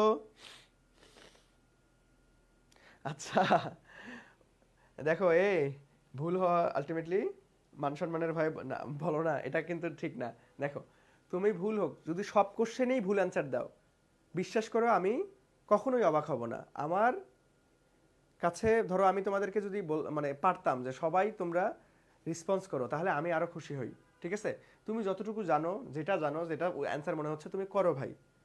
কেন? এটার একটা খুব সুফল আছে। ধরো তুমি একটা জিনিস ভুল করছো, ভুল করার পরেই যখন তুমি শিখবা, তখন ওই জিনিসটা অনেক দিন পর্যন্ত মনে থাকবে। ঠিক আছে, তখন যখন পরীক্ষায় দেখবা এই কোশ্চেনটা চলে আসছে, তখন তুমি পরীক্ষায় এই ক্লাসের কথা মনে পড়বে তোমার, আরে এই কোশ্চেনটা তো আমি ভাইয়ার ক্লাসে ভুল করছিলাম, ভাইয়া তো শিখাই দিছে, তখন আর ওইটা জীবনেও ভুল হবে না। সো আমি এই জন্য একটা মজায় মজায় কথা বলি যে যত পারো মুন্না ভাইয়ের ক্লাসে ভুল করো, ভুল করে শিখো, যাতে এই ভুলগুলো কখনোই পরীক্ষার হলে আর রিপিট না হয়। ওকে, আচ্ছা, তাহলে চলো, চলো, ওকে, তাহলে চলো আমরা নেক্সটে চলে যাই। ঠিক আছে, তাহলে আমরা চলো নেক্সটে চলে যাই। দেখো নেক্সটে কি বলছে, যে ভাইয়া কোনো তড়িৎ ক্ষেত্রে 40 কুলম আধান স্থাপন করলে, তাহলে 40 কুলম আধান স্থাপন করলে এটি কত নিউটন? 160 নিউটন বল লাভ করে। তাহলে ওই বিন্দুতে আবার কি করছে? 50 কুলম আধান স্থাপন করলে কত বল অনুভূত হবে? দ্যাট মিন্স আমাদের কিউ এর মান দেওয়া আছে, এইখানেও কিউ এর মান দেওয়া আছে, আবার এইখানে এফ এর মান দেওয়া আছে, আবার তোমাকে এফ এর মানই বের করতে বলছে। ওকে, প্রশ্নটা ইন্টারেস্টিং একটা প্রশ্ন। ওকে, তাহলে দেখো সবার আগে আমরা এইখানে যদি লাস্ট মুহূর্তে বল বের করতে চাই, তাহলে আমাদের কি দেওয়া আছে ভাই? চার্জের মান দেওয়া আছে। তাহলে আমরা F equal to Q E জানি। তাহলে আমাদের মিসিং কে দেখো, কিউ আছে তো, এই যে 50 কুলম তো আছেই, তাহলে মিসিং হচ্ছে আমাদের তড়িৎ প্রাবল্য। তাহলে আমাদের প্রাবল্য বের করার সূত্র কি? আমরা একটু আগেই শিখছি যে ভাইয়া প্রাবল্য হচ্ছে এমন একটা বিষয় যে ভাইয়া কোনো একটা তড়িৎ ক্ষেত্রে আমাদের আধান যদি স্থাপন করে, ধরো 1 কুলম আধান স্থাপন করছি, ওই আধানটা যত পরিমাণ বল অনুভূত করবে সেটাই হচ্ছে আমাদের কি? তড়িৎ প্রাবল্য। তাহলে এখন আমরা ই ইকুয়াল টু কি শিখছি ওইখান থেকে? F divided by Q. তাহলে এখান থেকে এফ এর মান দেওয়া আছে কত? ওই যে দেখো 160, আর কিউ এর মান কত? এই কিউটা কোথায় ধরবা? প্রথমটার জন্য, তার মানে 40, তার মানে 0 0 4 4 16, দ্যাট মিন্স এটা হচ্ছে 4 নিউটন কুলম ইনভার্স 1। তাহলে 4 পাইলাম। তাহলে এখানে মান বসাই দাও। কিউ এর মান কত পরে বলছে যে ভাই 50 ইন্টু আমাদের কত ভাইয়া? 4 পাইছি। তাহলে 4 5 20, আর আগে থেকে একটা শূন্য আছে, তাহলে 200 কোথায় আছে? ফ্যান্টাস্টিক ভাবে ঘ নাম্বারটা রাইট অ্যান্সার। বুঝছো? ঘ নাম্বারটা আমাদের রাইট অ্যান্সার। সবার কি ক্লিয়ার ভাইয়া? সবাই কি ক্লিয়ার? একটু আমাকে বলো দেখি, সবাই কি ক্লিয়ার কিনা? বলো, সবাই কি ক্লিয়ারলি বুঝছো কিনা? সবাই একটু আমাকে বলো যে ভাইয়া ক্লিয়ারলি বুঝছো কিনা। ওকে, হ্যাঁ ভণ্ড, আল্লাহর নাম নিয়ে বলি ডি। আচ্ছা, তাহলে চলো আমরা নেক্সটে চলে যাই। খুবই সহজ একটা প্রশ্ন ছিল, আমরা নেক্সটে চলে যাই। চলো আমরা নেক্সটে চলে যাই। দেখো নেক্সটে কি বলছে, নেক্সটে বলছে যে 5 কুলম্ব চার্জের জন্য 10 মিটার দূরে থাকা ইলেকট্রিক ফিল্ড কত, ইলেকট্রিক ফিল্ড কত তোমাকে বের করতে বলছে। ওকে, ইলেকট্রিক ফিল্ড কত এটা তোমাকে বের করতে বলছে। সিম্পল প্রশ্ন, সিম্পল প্রশ্ন ভাইয়া। তাহলে দেখো ইলেকট্রিক ফিল্ড কত, তাহলে দেখো আমি একটু তোমাদের একটু পড়াই নেই। দেখো বেসিক সূত্রগুলো আমরা কুলম্ব বল সূত্র কি জানলাম যে ভাইয়া F equal to 9 into 10⁹ Q1 Q2 divided by কি ভাইয়া আর স্কোয়ার। তারপরে এটা হচ্ছে কুলম্ব বলের সূত্র। এখন যদি প্রাবল্য সূত্র বের করতে বলে প্রাবল্য সমীকরণটা সেটা হবে 9 into 10⁹ Q divided by R square. আবার যদি তোমাকে বিভবের একটু পরে আমরা বিভব নিয়েও কথাবার্তা বলবো। সো বিভবের সমীকরণটা এখনই শিখায় রাখি 9 ইন্টু 10⁹ কিউ ডিভাইডেড বাই আর। এখানে একটা সম্পর্ক তুমি খেয়াল করছো কোথায় চেঞ্জ হচ্ছে, দেখো এই জায়গায় কিন্তু চেঞ্জ হচ্ছে। আগে Q1 Q2 divide by R square, আর এখন শুধুমাত্র Q divided by R square, আর তারপরে শুধুমাত্র কিউ ডিভাইডেড বাই আর। এই তিনটা সমীকরণ তোমার মনে রাখতেই হবে, বেসিক সূত্র। এটা কি বেসিক সূত্র, ওকে, বেসিক সমীকরণ বা বেসিক সূত্র। এই তিনটা সূত্র আপনাকে মনে রাখতেই হবে। ওকে, তাহলে ম্যাক্সিমাম জিনিস আপনি পেরে যাবেন ইনশাআল্লাহ, ম্যাক্সিমাম জিনিস আপনি পেরে যাবেন ইনশাআল্লাহ। তাহলে দেখো এখানে বের করতে বলছে কার মান, ইলেকট্রিক ফিল্ড, দ্যাট মিন্স ই এর মান। ইলেকট্রিক ফিল্ড মানেই হচ্ছে আমাদের কি প্রাবল্য।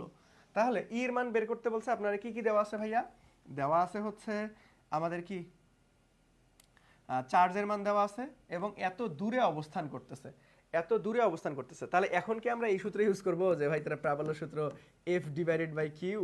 না, দেখো এখানে কি কিউ এর মান দেওয়া থাকলেও এফ এর মান তো নাই প্রশ্নে, এটা তো হবে না। আমাদের দেওয়া আছে দূরত্ব, দ্যাট মিন্স আর। তাহলে এখন আমাকে কোন সূত্র ইউজ করতে হবে, এই যে সমীকরণ ইউজ করতে হবে। তাহলে ই ইকুয়াল টু আমরা কি জানি যে ভাইয়া E equal to 9 into 10⁹ 9 into 10⁹ Q divide by R. তাহলে কিউ এর মান আমি একদারে বসাই দিলাম। তাহলে কিউ এর মান হচ্ছে 5, আর এর মান কত ভাইয়া 10, আর এর মান কত 10, 10 এর উপর আবার স্কোয়ার হবে। ওকে, এটাকে জাস্ট ক্যালকুলেট করো, এটা হাতে ক্যালকুলেশনই করা যায়, তোমরা ক্যালকুলেট করে ফেলো, ক্যালকুলেট করে ফেলো দ্রুত, ক্যালকুলেট করে ফেলো, ক্যালকুলেট করে ফেলো দ্রুত। দেখো যে আমাদের অ্যান্সার চলে আসবে ক, অ্যান্সার চলে আসবে ক যে ভাইয়া 4.5 ইন্টু 10⁸8, 4.5 ইন্টু 10⁸8। তাহলে কখন কোন সূত্র, যে ভাই এইটাও তো প্রাবল্য সূত্র, এটা কেন ইউজ করলেন না, এটা বুঝছেন বলেন যে ভাই এটাও তো প্রাবল্য সূত্র, এটা কেন ইউজ করলেন না। তাহলে কখন কোন সূত্র ইউজ করতে হবে এটা কে বলে দিবে, প্রশ্ন বলে দিবে। প্রশ্নের ডাটা কার কার মান দেওয়া আছে সেই অনুযায়ী সূত্র সিলেক্ট করতে হবে। তাহলে আমরা নোট করে একটু লিখে দেই যে কখন কোন প্রশ্ন, কখন কোন প্রশ্নে কোন সূত্র হবে, কখন কোন সূত্র হবে, কখন কোন সূত্র হবে, কখন কোন সূত্র হবে, এটা প্রশ্নের ডাটা বলে দিবে, প্রশ্নেই বলে দিবে, প্রশ্নেই বলে দিবে। মানে তোমার এক্সট্রা পেইন খাওয়ার দরকার নাই, তুমি জাস্ট কি করবা, প্রশ্নে কি কি ডাটা দেওয়া আছে, কার কার মান দেওয়া আছে সেই জিনিসটা খেয়াল রাখবা, তাহলেই তুমি সূত্র সিলেকশন করতে পারবা, তাহলেই তুমি সূত্র সিলেকশন করতে পারবা, তাহলেই তুমি কি করতে পারবা ভাইয়া, সূত্র সিলেকশন করতে পারবা। সবাই বুঝছেন, সবাই বুঝছেন এটা। অনেকেই এরকমটা অভিযোগ থাকে যে ভাই আমার সূত্র মুখস্থ থাকে কিন্তু কখন কোন প্রশ্নে কোন সূত্র ইউজ করবে এটা বুঝতে পারি না। ঠিক আছে, তাদের জন্যই একটা সলিউশন, তুমি জাস্ট প্রশ্নটা মনোযোগ দিয়ে পড়বা, তোমার প্রশ্ন ঠিকমতো মনোযোগ দিয়ে তুমি পড়ো না, তাড়াহুড়া করো, এই জন্য সিলেকশনে ঝামেলা হয়।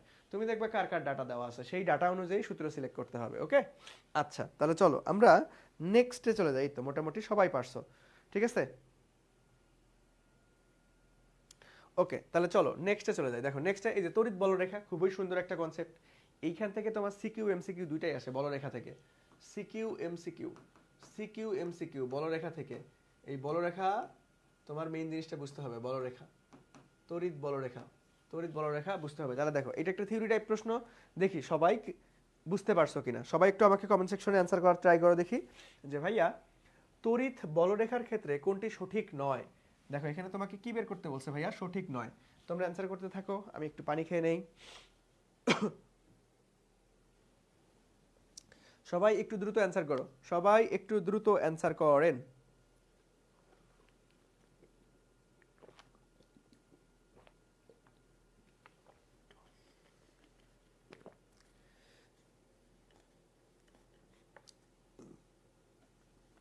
আচ্ছা, জিজ্ঞেস করছো আমার বাসা কোথায়।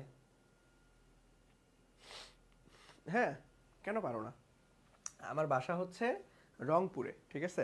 তোমরা রংপুর বিভাগের কারা কারা আসো? অনেকেই আসো রংপুরের, আমি জানি রংপুরের পোলাপাইন একটু বেশি সিরিয়াস থাকে।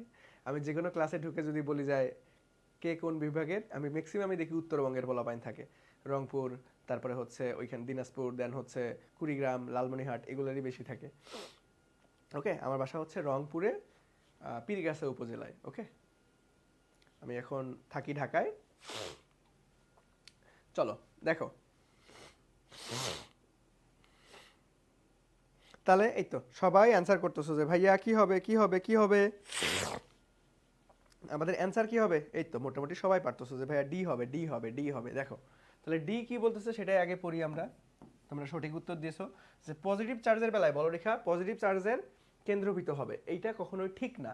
দেখো আমাদের বের করতে বলছে কোনটা সঠিক নয়, দ্যাট মিন্স ভুল কোনটা। দেখো আমাদের বলরেখার ক্ষেত্রে দুইটা জিনিস মাথায় রাখবা। বলরেখা, বলরেখা কি হবে? পজিটিভ চার্জের বেলায় কিরকম হবে, পজিটিভ চার্জের বেলায় কিরকম হবে, আবার নেগেটিভ চার্জের বেলায় কিরকম হবে। ওকে, পজিটিভ চার্জের বেলায় বাহিরে বের হবে, বাহিরে বের হবে। দিকটা কোন থেকে? যে ভাই ভিতর থেকে বাহিরের দিকে চলে যাবে, ভিতর থেকে বাহিরের দিকে চলে যাবে, ভিতর থেকে বাহিরের দিকে চলে যাবে। ওকে, আর নেগেটিভের বেলায় কি হবে ভাইয়া? ভিতরের দিকে ঢুকতে যাবে, কেন্দ্রভূত হবে, কেন্দ্রভূত হবে, কেন্দ্রভূত হবে। বাট আমাদের এই অপশনটা কি দেওয়া আছে? উল্টা দেওয়া আছে। দেখো পজিটিভ চার্জের বেলায় কেন্দ্রভূত হবে না, এটা নেগেটিভ চার্জের বেলায় কেন্দ্রভূত হবে। পজিটিভ চার্জের বেলায় কেন্দ্রভূত হবে না, ঠিক আছে? পজিটিভ চার্জের বেলায় ছড়িয়ে ছিটিয়ে যাবে, ভিতর থেকে বাইরের দিকে চলে যাবে, ভিতর থেকে বাইরের দিকে চলে যাবে। ওকে, বুঝছো? ভিতর থেকে বাইরের দিকে চলে যাবে, বুঝছো ভাইয়া? আচ্ছা, ওকে। এই তো অনেকেই আছো নীলফামারীর, এই তো আমি জানি উত্তরবঙ্গের পোলাপাইন থাকে। রংপুরের কেউ আসো? রংপুরের কেউ আসো? আমাকে বলো দেখি রংপুরের কারা কারা আসো। আচ্ছা, কে কোথা থেকে একটু ক্লাস করতেছো একটু বলো, তোমাদের সাথে একটু পরিচয় হই। সো ভাইয়া পিডিএফ দিয়ে, হ্যাঁ পিডিএফ তো পেয়ে যাবা। পিডিএফ পাইতে গেলে কি করতে হবে? ক্লাসটা শেয়ার করে পেজে ইনবক্স করিও, সকল ক্লাসের পিডিএফ পেয়ে যাবা ইনশাল্লাহ। ওকে, তাহলে চলো, তাহলে আমরা চলো নেক্সটে চলে যাব। সবাই একটু আমাকে বলিও যে কারা কোথা থেকে ক্লাস করতেছো। এই তো গাইবান্ধা, আরে জোস। আমি জানি উত্তরবঙ্গের পোলাপাইন অনেক বেশি থাকে। ওকে, উত্তরবঙ্গের পোলাপাইন অনেক বেশি থাকে। তাহলে চলো নেক্সটে যাই আমরা। দেখো নেক্সটে কি বলতেছে যে ভাইয়া অসীম দূরত্ব থেকে, অসীম দূরত্ব থেকে তড়িৎ ক্ষেত্রে কোনো বিন্দুতে একটি একক ধনাত্মক আধান আনতে যে কাজ করতে হয়। দেখো এর আগে কি করছিলাম? এর আগে একক ধনাত্মক স্থাপন করলে যে বল অনুভূত হয় সেটাকে আমরা তড়িৎ প্রাবল্য বলছিলাম। এখন বল অনুভূত না, এখন তোমাকে বলছে যে কাজ করতে হয়, যে কাজ করতে হয় তাকে কি বলে? তাকে কি বলে বলো দেখি? এটা ডিরেক্ট সংখ্যা। দেখো দুইটা জিনিস একই জিনিস। তাহলে ধরো এটা হচ্ছে কেন্দ্র, এইটা হচ্ছে আমাদের একটা তড়িৎ ক্ষেত্র, আর এটা একটা কেন্দ্র, এইটা একটা ধরো তড়িৎ ক্ষেত্র। তাহলে আমরা এইখানে যদি আমরা একটা ধনাত্মক চার্জ স্থাপন করি, তাহলে যে পরিমাণ বল অনুভূত হবে সেটাকে আমরা প্রাবল্য বলছি, এফ ডিভাইডেড বাই কিউ। আবার এইখান থেকে আমরা ধনাত্মক একটা চার্জ স্থাপন করলে যে পরিমাণ বল অনুভূত হবে সেটাকে আমরা তড়িৎ প্রাবল্য বলছি। তাহলে এখন যে পরিমাণ কাজ করতে হবে সেটাকে আমরা বিভব বলবো, ডাব্লিউ ডিভাইডেড বাই আমাদের কিউ, ঠিক আছে? অথবা এটাকে এভাবে লেখা যায় ডাব্লিউ ডিভাইডেড বাই কিউ। ওকে, তাহলে যে পরিমাণ বল অনুভূত হয়, বল থাকলে আমাদের কি হবে? আমাদের প্রাবল্য। আর যে পরিমাণ কাজ করতে হয়, কাজ থাকলে হবে আমাদের তড়িৎ বিভব। তাহলে তড়িৎ বিভব কোথায় ভাইয়া? ভি নাম্বারটা রাইট আনসার, বুঝছো? তাহলে এই সূত্র থেকে আমরা কাজ, ওই কাজটা বের করতে পারবো W equal to V Q. So এই সূত্র দিয়ে না ছোট ছোট ম্যাথ আসবে পরীক্ষায়, এই সূত্র দিয়ে ছোট ছোট ম্যাথ আসবে। এটা এমসিকিউতেও আসতে পারে অথবা সিকিউতে গ নাম্বারে এইখান থেকে ছোট ছোট ম্যাথ আসে, এখান থেকে ছোট ছোট ম্যাথ আসে যে ভাইয়া বিভব দেওয়া থাকে, চার্জের মান দেওয়া থাকে, তোমাকে কৃত কাজ বের করতে বলে, তাহলে W equal to V Q. খুব ইজি, খুব ইজি। বুঝতে পারছো? বুঝতে পারছো ভাইয়া? বলো বুঝতে পারছো? বুঝতে পারছো? এই তো মোটামুটি সবাই পারছো। এটা একদম ডিরেক্ট সংজ্ঞা থেকে আসছে। তাহলে সংজ্ঞা এবং সূত্র দুইটাই মনে রাখবা, সংজ্ঞা এবং সূত্র দুইটাই মনে রাখবা। আমি পাশাপাশি দুইটা সূত্রই লিখে দিলাম, পাশাপাশি দুইটা সূত্রই লিখে দিলাম, সংজ্ঞা এবং সূত্র। এই দুইটা মারাত্মক ইম্পর্টেন্ট, একদম 3 স্টার।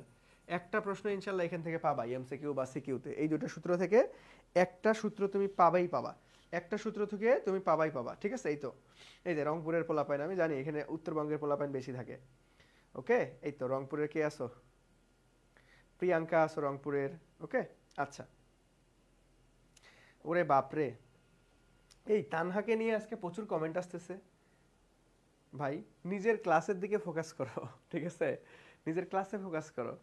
ওকে, একটু আলটিমেটলি কি পরিচয় হবা, পরবর্তীতে হবা, সময় পাবা, অনেক সময় পাবা, ঠিক আছে? ক্লাসের দিকে ফোকাস করো। ওকে, ক্লাসের দিকে ফোকাস করো, ক্লাসের দিকে ফোকাস করো। ওকে, আচ্ছা দেখো, পরিচিত আমরা ক্লাসের ফাঁকে ফাঁকে হব, এখন সবাই একটু ক্লাসের দিকে ফোকাস করি। দেখো তাহলে পরবর্তীতে দেখো আমাদের কি বলছে যে ভাই নিচের কোনটা ইএমএফ নির্ণয়ের সূত্র, ইএমএফ নির্ণয়ের সূত্র।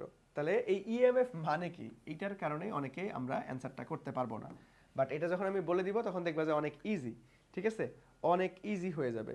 তাহলে ইএমএফ মানেটা কি ভাইয়া? ইএমএফ মানেই হচ্ছে electromotive force, electromotive force, electromotive force, electromotive force, that means তড়িৎ চালক শক্তি,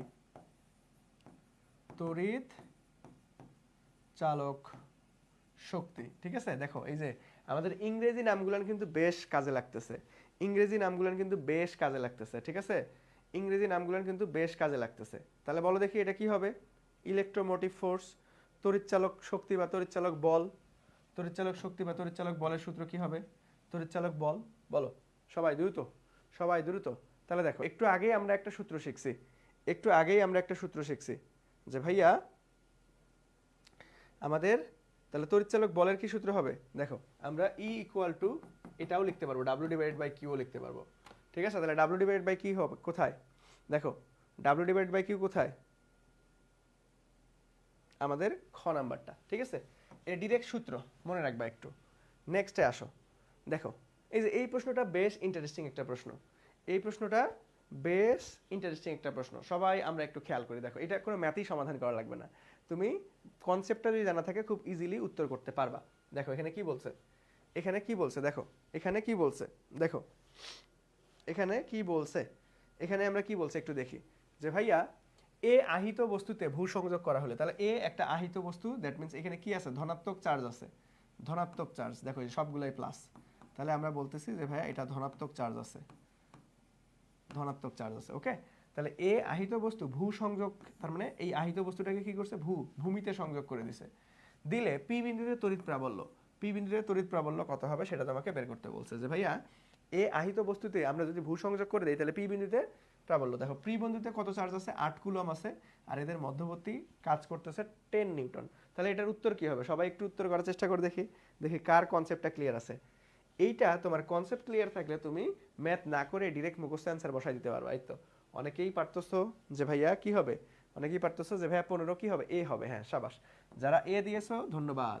দেখো এটার ব্যাপারটা কিরকম হবে, দেখো এইটা যখন আমরা গ্রাউন্ড করে দিব সবগুলাই প্লাসে আছে না, প্লাস চার্জে আহিত একটা বস্তু যখন আমরা গ্রাউন্ড, দ্যাট মিন্স মাটিতে আনবো, তাহলে মাটি থেকে এইখানে কি আমাদের নেগেটিভ চার্জ স্থানান্তর হবে, মাটি থেকে কি হবে? নেগেটিভ চার্জ স্থানান্তর হবে, দ্যাট মিন্স ইলেকট্রন এইখানে ঢুকবে, ইলেকট্রন এইখানে ঢুকে যাবে, তাহলে ঢোকার পরে এখানে কি থাকবে? এখানে নিউট্রাল হয়ে যাবে, এখানে পজিটিভ আর নেগেটিভ, পজিটিভ আর নেগেটিভ, পজিটিভ আর নেগেটিভ দুইটা একসাথে নিউট্রাল পজিশন হয়ে যাবে, তাহলে চার্জ থাকবে না, নিউট্রাল পজিশন হয়ে যাবে, চার্জ থাকবে না, চার্জ থাকবে না, থাকবে না, তখন নিউট্রাল পজিশন হয়ে যাবে, মাটিতে সংযোগ করার পরে নিউট্রাল পজিশন হয়ে যাবে। তাহলে চার্জই যদি না থাকে তাহলে পি বিন্দুতে প্রাবল্য, তড়িৎ প্রাবল্য কত হবে? তাহলে প্রাবল্য, তড়িৎ প্রাবল্য সূত্র কি জানি আমরা যে ভাই E equal to F divided by Q, F divide by Q, তাহলে এফ কিউ এর মান তো আছে 8 কুলম, বাট এফ এর মান, তাহলে এফ ইকুয়াল টু আবার কি লেখা যায়? এফ ইকুয়াল টু লেখা যায় 9 × 10⁻9 Q1 Q2। দেখো Q1 এর মান ধরো ওইটা Q1 কে 8 কুলম ধরলেও এই Q2 টা কত? 0, কারণ ওই যে গ্রাউন্ড যখন করে দিয়েছো তখন পজিটিভ নেগেটিভ মিলাই নিউট্রাল পজিশন হয়ে গেছে, তখন 0। তাহলে 0 সাথে তুমি যাই গুণ ভাগ করো না কেন অ্যান্সার 0 আসবে, 0 সাথে যাই গুণ করো অ্যান্সার পুরোটাই 0। তাহলে এখানে 0 divided by Q, that means আমাদের অ্যান্সারই হবে 0, 0 ডিভাইড বাই কিউ, আমাদের অ্যান্সারই কত? 0। তাহলে এই ম্যাথটা তোমাকে করারই দরকার নাই, তুমি যখনই দেখবা যে ভাই পজিটিভ একটা চার্জ গ্রাউন্ড করে দিছে, দ্যাট মিন্স ভূ সংযোগ করছে, ভূ সংযোগ করলে আমাদের কি হবে? প্রাবল্য অথবা বল যাই বলুক না কেন, প্রাবল্য অথবা বল, তড়িৎ বল যাই বলুক না কেন, আমাদের কি হবে? অ্যান্সার শূন্য হবে, কারণ নিউট্রাল পজিশনে চলে যাবে, তখন আমাদের শূন্য হয়ে যাবে। বুঝছো সবাই? বুঝছো সবাই ভাইয়া? সবাই একটু বলো তো ক্লিয়ার কিনা, সবাই একটু বলো তো ক্লিয়ার কিনা? এই তো মোটামুটি সবাই পারছো যে ভাই এ number, A number, A number, ধন্যবাদ। তাহলে চলো এই যে খুব কনসেপচুয়াল একটা সুন্দর একটা প্রশ্ন, দেখো এটা যশোর বোর্ড 2015-তে আসছে, দেখি তোমাদের থিওরিগুলো সবার ক্লিয়ার কিনা, দেখি তোমাদের থিওরিগুলো সবার ক্লিয়ার কিনা। ওকে, আচ্ছা, তাহলে দেখো আমাদের এখানে কি বলছে যে নিচের চিত্রে তাহলে আমাদের চিত্র দেওয়া আছে, দেখো এ একটা গোলক আছে, বি একটা গোলক আছে। তাহলে এ গোলকের হচ্ছে কুলম হচ্ছে 6 কুলম চার্জের মান, আর 5 ভোল্ট। এটা কত ভাইয়া? 5 ভোল্ট। এটা কত? 5 ভোল্ট। আবার এখানে 9 কুলম, এখানে হচ্ছে 3 ভোল্ট। তাহলে তোমাকে বলছে যে এই চিত্রের মধ্যে কোন কথাটা সঠিক। এ নাম্বারটা বলছে এ গোলকের থেকে কিছু আধান বি গোলকে যাবে, বি গোলক থেকে কিছু আধান এ গোলকে আসবে, আধান পার্থক্য সর্বদা সমান থাকবে, সর্বদা বি গোলক আধান একই থাকবে। তাহলে আমাকে একটু ক্লিয়ার করার চেষ্টা করে দেখি যে ভাইয়া এইটা দেখি কাদের কাদের বই ভালো মতো পড়া আছে।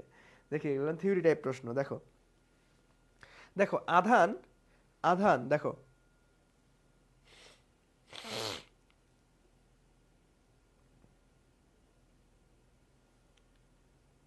দেখো আধান কোন গোলক থেকে কোন গোলকে যাবে এটা চার্জের উপর ডিপেন্ড করে না। দেখো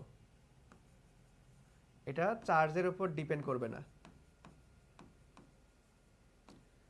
করবে না।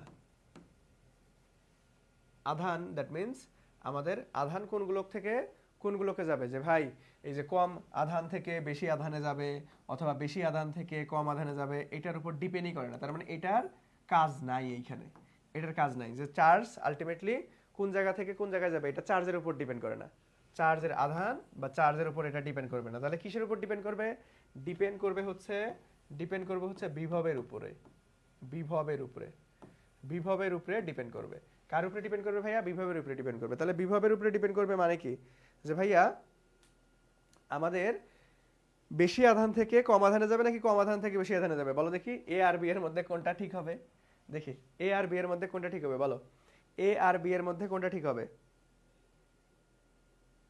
দেখো মনে রাখবা অলওয়েজ অলওয়েজ বড় থেকে ছোটর দিকে যাবে, বিভব বেশি বিভব থেকে কম বিভবের দিকে যাবে।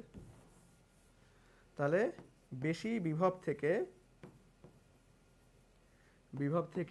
কম বিভবের দিকে যাবে, কম বিভব। এটা মারাত্মক একটা কনসেপ্ট, মারাত্মক ইম্পর্টেন্ট, তোমাদের বেলায় রিপিট আসতে পারে। ওকে, তাহলে বেশি বিভব কোথায়? 5 5 থেকে 3-এ যাবে, দ্যাট মিন্স এ থেকে বি এর দিকে যাবে। তাহলে এ গোলক থেকে কিছু আধান বি গোলকের দিকে যাবে। এই নাম্বারটা রাইট আনসার, এই নাম্বারটা রাইট আনসার। ওকে, আমাদের কি হবে ভাইয়া? এ নাম্বারটা রাইট আনসার হচ্ছে। সবাই বুঝছো? আমাদের কি হবে ভাইয়া? এ নাম্বারটা রাইট আনসার হবে। ওকে, বুঝছো? বুঝছো ভাইয়া? বুঝছো? তাহলে চলো আমরা নেক্সটে চলে যাব। দেখো নেক্সটে কি বলছে যে বিভব। আমি কিন্তু অলরেডি তোমাকে একসাথে 3টা সমীকরণ বা 3টা সূত্র বলে দিছি। তড়িৎ বল, তড়িৎ প্রাবল্য, তড়িৎ বিভব সবকিছুই আমি কিন্তু দেখাই দিছি। দেখো এখানে কি কি দেওয়া আছে, যে ভাইয়া +10 কুলম চার্জ এবং 100 মিটার দূরত্বে কোনো বিন্দুতে বিভব কত হবে। তাহলে বিভবের বেলায় সূত্রটা কি ভাই? বিভবের বেলায় দেখো, বিভবের বেলায় ভুল করা যাবে না। বিভবের বেলায় সূত্রটা কি, যে ভাই 9 × 10⁹ কিউ ডিভাইডেড বাই আর। এখানে কোনো স্কোয়ার হবে না, আর Q1 Q2 হবে না। তাহলে মান বসাই দাও, ক্যালকুলেট করো, অ্যান্সার চলে আসবে 9Q। কিউ এর মান কত? 10 ডিভাইড বাই আর এর মান কত ভাইয়া? 100। That means 100। তাহলে 0 0 কাটো, এটা উপরে দিলে 10⁻1, দ্যাট মিন্স 9 × 10⁸। 9 × 10⁸ কোথায়? 9 × 10⁸, এই তো ঘ নাম্বারটা রাইট আনসার। এটা ক্যালকুলেটর লাগে না, এমনি হাতে হাতেই করা যায়। ক্যালকুলেটর লাগে না, এটা হাতে হাতেই করা যায়। তাহলে আমাদের ডি নাম্বারটা রাইট আনসার। এই তো ডি নাম্বারটা রাইট আনসার। সবার আগে অ্যান্সার করছো কে? মোটামুটি এই যে সবাই পারতেছো যে ভাইয়া আমাদের ডি নাম্বার হবে। D number. ওকে, এই তো মিতালি দেন তানহা উত্তর ঠিক করেছো, ধন্যবাদ। ওকে, আচ্ছা তাহলে চলো আমরা নেক্সটে চলে যাব। জাস্ট এখানে সূত্র আমি আবারও বলতেছি, 3টা সূত্র মাথায় রাখতে হবে। বল 9 × 10⁹ Q1 Q2 divided by R square. প্রাবল্য সূত্র কি ভাইয়া? 9 × 10⁹ Q divided by R square. বিভবের সূত্র কি ভাইয়া? 9 × 10⁹ কিউ ডিভাইডেড বাই আর। এই 3টা সূত্র আপনাকে মনে রাখতে হবে। এই 3টা সূত্র আপনাকে মনে রাখতে, যে কোনো একটা থেকে একটা প্রশ্ন হলেও আসবে, যে কোনো একটা থেকে একটা প্রশ্ন হলেও আসবে, যে কোনো একটা থেকে একটা প্রশ্ন হলেও ইনশাল্লাহ আসবে। ওকে, আচ্ছা তাহলে চলো আমরা নেক্সটে চলে যাব। দেখো নেক্সটে কি বলছে, যে ভাই পৃথিবীর বিভব কত? পৃথিবীর বিভব কত বলো দেখি। পৃথিবীর বিভব কত? এটা ফিক্সড একটা জিনিস, এটা মুখস্থ রাখতে হবে অলওয়েজ। পৃথিবীর বিভব কত? ফিক্সড একটা জিনিস মনে রাখতে হবে বা মুখস্থ রাখতে হবে। পৃথিবীর বিভব কত? ফিক্সড একটা জিনিস, এটা মনে রাখতে হবে বা মুখস্থ রাখতে হবে। সবাই একটু চেষ্টা করে দেখি ভাইয়ারা, পারো কিনা? পৃথিবীর বিভব কত? পৃথিবীর বিভব কত? সবাই বলো, পৃথিবীর বিভব কত হবে বলো দেখি, পৃথিবীর বিভব কত? পৃথিবীর বিভব হবে লাড্ডু, অর্থাৎ 0। পৃথিবীর বিভব হবে 0 ভোল্ট। পৃথিবীর বিভব হবে 0 ভোল্ট। ওকে, এখান থেকে আরেকটা ইনফরমেশন মনে রাখতে পারো, যদিও তোমাদের আসে না, এটা ইন্টারমিডিয়েটে আসে, এইচএসসিতে আসে। তবুও তুমি মনে রাখতে পারো, যেহেতু বিভব আসছে। সো এইখান থেকে আরেকটা ইনফরমেশন মনে রাখতে পারো, পৃথিবীর ধারকত্ব কত। পৃথিবীর ধারকত্ব, পৃথিবীর ধারকত্ব কত, এটাও ফিক্স জিনিস, এটা মনে রাখতে পারো একটু। তোমাদের কম আসে, ইন্টারমিডিয়েটে আসে অনেক, এডমিশন টেস্টে আসে। ওকে, পৃথিবীর ধারকত্ব কত? পৃথিবীর ধারকত্ব 711 মাইক্রোফ্রাড। 711 মাইক্রোফ্রাড। এটা তোমরা একটু কষ্ট করে মুখস্থ রাখতে পারো, এটা একটু কষ্ট করে মুখস্থ রাখতে পারো, এটার সাথে রিলেটেবল। ওকে, যেহেতু বিভব আসছে তাহলে ধারকত্ব আসতে পারে। সো বিভব 0, কিন্তু বিভব 0 হলে পৃথিবীর আবার ধারকত্ব থাকে। সেই ধারকত্বটা কত? সেটা হচ্ছে 711 মাইক্রোফ্রাড। 711 মাইক্রোফ্রাড, 711 মাইক্রোফ্রাড, এটা একটু কষ্ট করে মুখস্থ রাখবা। পৃথিবীর ধারকত্ব কত? পৃথিবীর ধারকত্ব হচ্ছে 711 মাইক্রোফ্রাড। পৃথিবীর ধারকত্ব কত? পৃথিবীর ধারকত্ব হচ্ছে 711 মাইক্রোফ্রাড। 711 মাইক্রোফ্রাড। নেক্সটে আসো, দেখো কি বলছে যে ভাইয়া চার্জের প্রবাহ নিচের কোনটির উপর নির্ভর করে? চার্জের প্রবাহ নিচের কোনটির উপর নির্ভর করে বলো দেখি। চার্জের প্রবাহ একটু আগেই শিখাইছি, একটু আগেই শিখেছি। চার্জের প্রবাহ কোনটির উপর ডিপেন্ড করে? চার্জের প্রবাহ বিভবের উপর ডিপেন্ড করে। চার্জের প্রবাহ বিভব, নট চার্জের পরিমাণ। চার্জের পরিমাণের উপর ডিপেন্ড করে না, চার্জের পরিমাণ, এটা ভালো মতো মাথায় রাখবা, পরিমাণ এটার উপর ডিপেন্ড করবে না, আমাদের বিভবের উপর ডিপেন্ড করবে। ঠিক আছে, উচ্চ বিভব থেকে নিম্ন বিভবের দিকে যাবে। একটু আগে আমরা ওই যে গ্রাফ দিয়ে ম্যাথটা সমাধান করছি, মানে থিওরি টাইপ একটা প্রশ্ন। ওকে, বুঝছো? বুঝছো ভাইয়া? বুঝছো? তাহলে চলো, এই তো, এই রে বাপরে তানহা, সাবাস, মনে আছে অনেকেরই যে 711। হ্যাঁ, 711 এককটাও খেয়াল রাখবা, 711 মাইক্রোফ্রাড, 711 মাইক্রোফ্রাড। ওকে, আচ্ছা। সো চলো আমরা এটাও দেখে ফেললাম। সো আমরা পরবর্তীতে যদি যাই, দেখো পরবর্তীতে খুব সুন্দর একটা প্রশ্ন, এইখান থেকে তোমার সিকিউ আসবে, এমসিকিউ আসবে। সো এই সূত্রগুলো তোমার মনে রাখতে হবে। ধারকত্বতে আমরা চলে যাচ্ছি। ওকে, তাহলে দেখো কি বলছে যে ভাইয়া ক্যাপাসিটরের ধারকত্ব যদি সি এবং ভোল্টেজ ভি হয়, তাহলে তার ভিতরে যে শক্তি জমা থাকে সেটি হচ্ছে কি, দ্যাট মিন্স এটাকে সঞ্চিত শক্তি বলে। এটাকে কি বলে ভাইয়া? সঞ্চিত শক্তি। সঞ্চিত শক্তি। তাহলে সঞ্চিত শক্তির বেসিক সূত্র, সঞ্চিত শক্তিকে ইউ দ্বারাও প্রকাশ করা হয় অথবা ডাব্লিউ দ্বারাও প্রকাশ করা হয়, যে কোনো একটা দ্বারা প্রকাশ করলেই হয়। সো সঞ্চিত শক্তি, সঞ্চিত শক্তি, সঞ্চিত শক্তির সূত্র কি? এটা মনে রাখবা সবসময়, half CV square. Half CV square, এটা হচ্ছে বেসিক সূত্র। যে ভাইয়া সঞ্চিত শক্তির সূত্র কি? Half CV square. এখন এই সূত্র কি একটাই? না, এটার আরো দুইটা সূত্র আছে। বাট তুমি যদি এই বেসিক সূত্রটা মুখস্থ রাখো, বাকি দুইটা তুমি এই সূত্র থেকে ভাঙতে ভাঙতে আনতে পারবা। তাহলে দেখো ধারকত্বর বেসিক সূত্রটা চলো আমরা শিখে নিই। ধারকত্বর বেসিক সূত্রটা আমরা শিখে নিই যে ভাইয়া সি ইকুয়াল টু লেখা যায় কিউ ডিভাইড বাই ভি। এটা ধারকত্বর একদম বেসিক সূত্র। সি ইকুয়াল টু কি লেখা যায়? Q divide by V.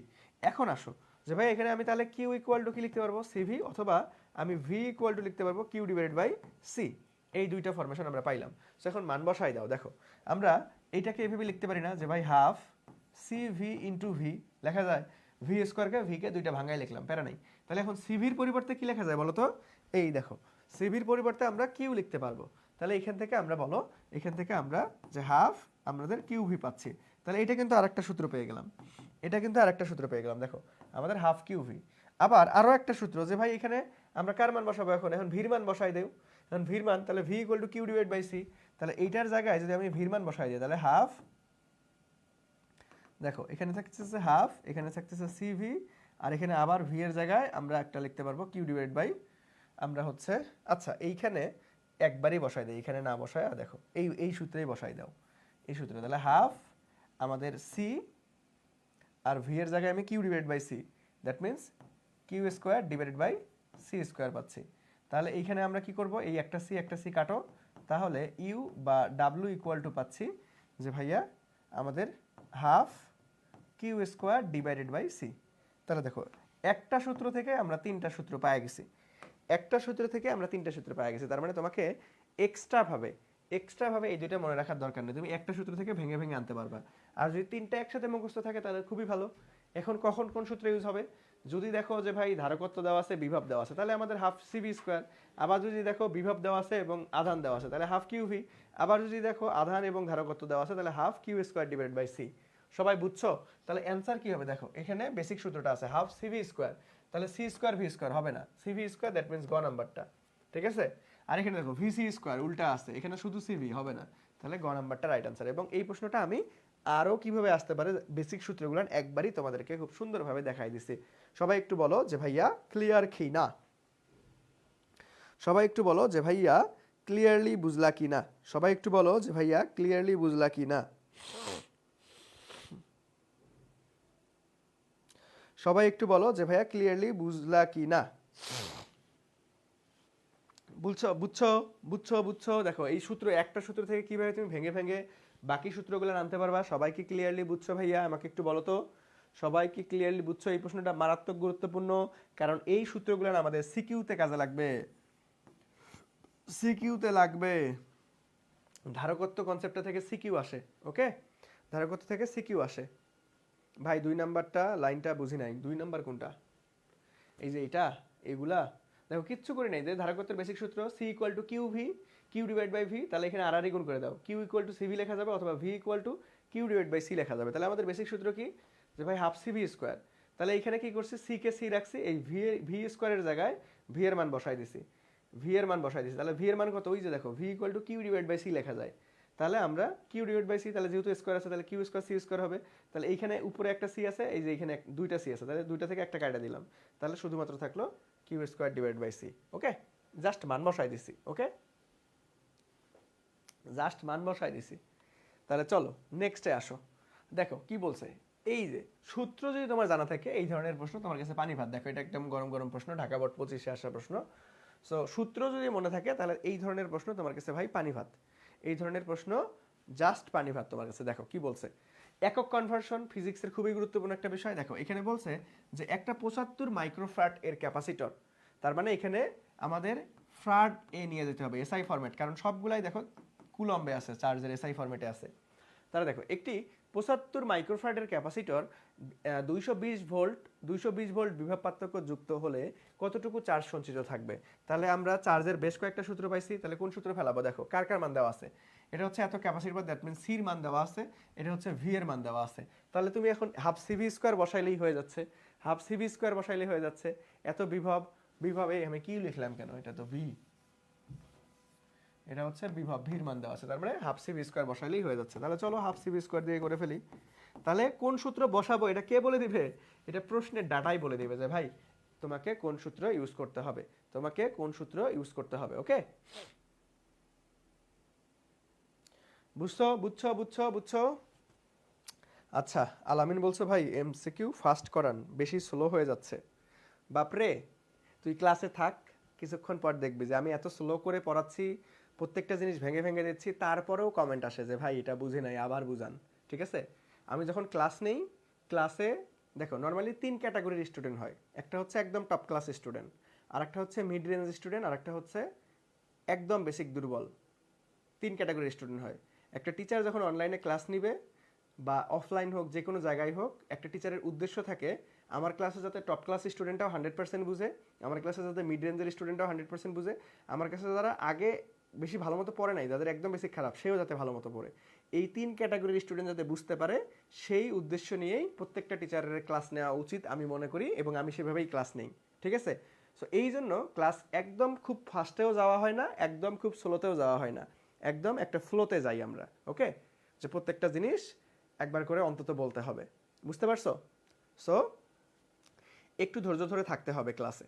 আমি এক্সট্রা কোনো কথা বলি না ক্লাসের মধ্যে, যেটা বুঝাইতে গেলে প্রয়োজন সেটা বলি, বুঝতে পারছেন? তার মানে আমি এখন আইসা এটা থাকলে এটা হয়, এটা থাকলে এটা হয়, ভাই এটা তো তুই গাইডে নিজে নিজেই পড়তে পারোস, তাহলে ক্লাস করে লাভ কি তোর? বুঝছস? যদি আমি বলি যে ভাই আলটিমেটলি এটা থাকলে এটা, এটা থাকলে এটা, এটা থাকলে এটা, শেষ, তাহলে তো ভাই এই কাজটা গাইডেই দেওয়া আছে, তাহলে আমার দরকার কি? আমার দরকার হচ্ছে অ্যানালাইসিস করে পড়ানো, যে ভাই একটা প্রশ্ন এভাবে আসছে, এটা আর কি এইভাবে ঘুরাই পেঁচে আসতে পারে, সেই জিনিসটা তোমাকে শেখানো। ওকে, বুঝতে পারছো? আর আমার উদ্দেশ্যটা কি থাকে, যে আমার ক্লাসে যদি 100টা স্টুডেন্ট থাকে, ওই 100টা স্টুডেন্ট এক রোল যার সে যেরকম বুঝবে, ওই 100 রোল যার সে যাতে ঠিক একইভাবে বুঝে, বুঝতে পারছো? সো এই জন্য আমরা একদম ফাস্টও যাই না, একদম স্লোও যাই না, একদম একটা মিড রেঞ্জে ফলোতে আমরা যাই। ওকে, আচ্ছা, তাহলে চলো, তাহলে চলো দেখো এইখানে ফার্স্ট ক্লাস স্টুডেন্টকে, সেকেন্ড ক্লাস স্টুডেন্টকে, থার্ড ক্লাস স্টুডেন্টকে, এগুলো দেখার বিষয় না, এগুলো দেখার বিষয় না। আমার উদ্দেশ্য হচ্ছে যাতে সবাই 100% অ্যাকুরেসিতে বুঝে এবং দিন শেষে একটা ভালো রেজাল্ট আসে। ওকে, আচ্ছা, চলো দেখো, তুমি ভাই দেখো বাই বন্ড কেউ ভালো স্টুডেন্ট, বাই বন্ড কেউ খারাপ স্টুডেন্ট এরকম থাকে না। স্টুডেন্ট ভালো খারাপ নির্ভরই করে কে কতটা পরিশ্রমী। তুমি আগে খারাপ স্টুডেন্ট ছিলে, ঠিক আছে, প্যারা নাই। তুমি সারা জীবন খারাপ স্টুডেন্ট থাকবে এটা তো কেউ বলে নাই, বা এটা আলটিমেটলি হয় না। তুমি আগে কি করছো করছো সব ভুলে গিয়ে এখনো পড়াশোনা শুরু করো, এখনো একটা ভালো রেজাল্ট করতে পারবা। বুঝতে পারছো? বুঝতে পারছো? তার মানে যে খারাপ সে সারা জীবন খারাপই থাকবে, যে ভালো সে সারা জীবন ভালোই থাকবে, এইরকম কোনো কথা নাই। যে পড়াশোনা করবে, যে পরিশ্রম করবে, সেই ভালো রেজাল্ট করবে। এইটাই হচ্ছে বাস্তবতা। বাই বন্ড জন্মগ্রহণ একদম মেধা, একদম তুখার মেধা নিয়ে কেউ জন্মগ্রহণ করে না।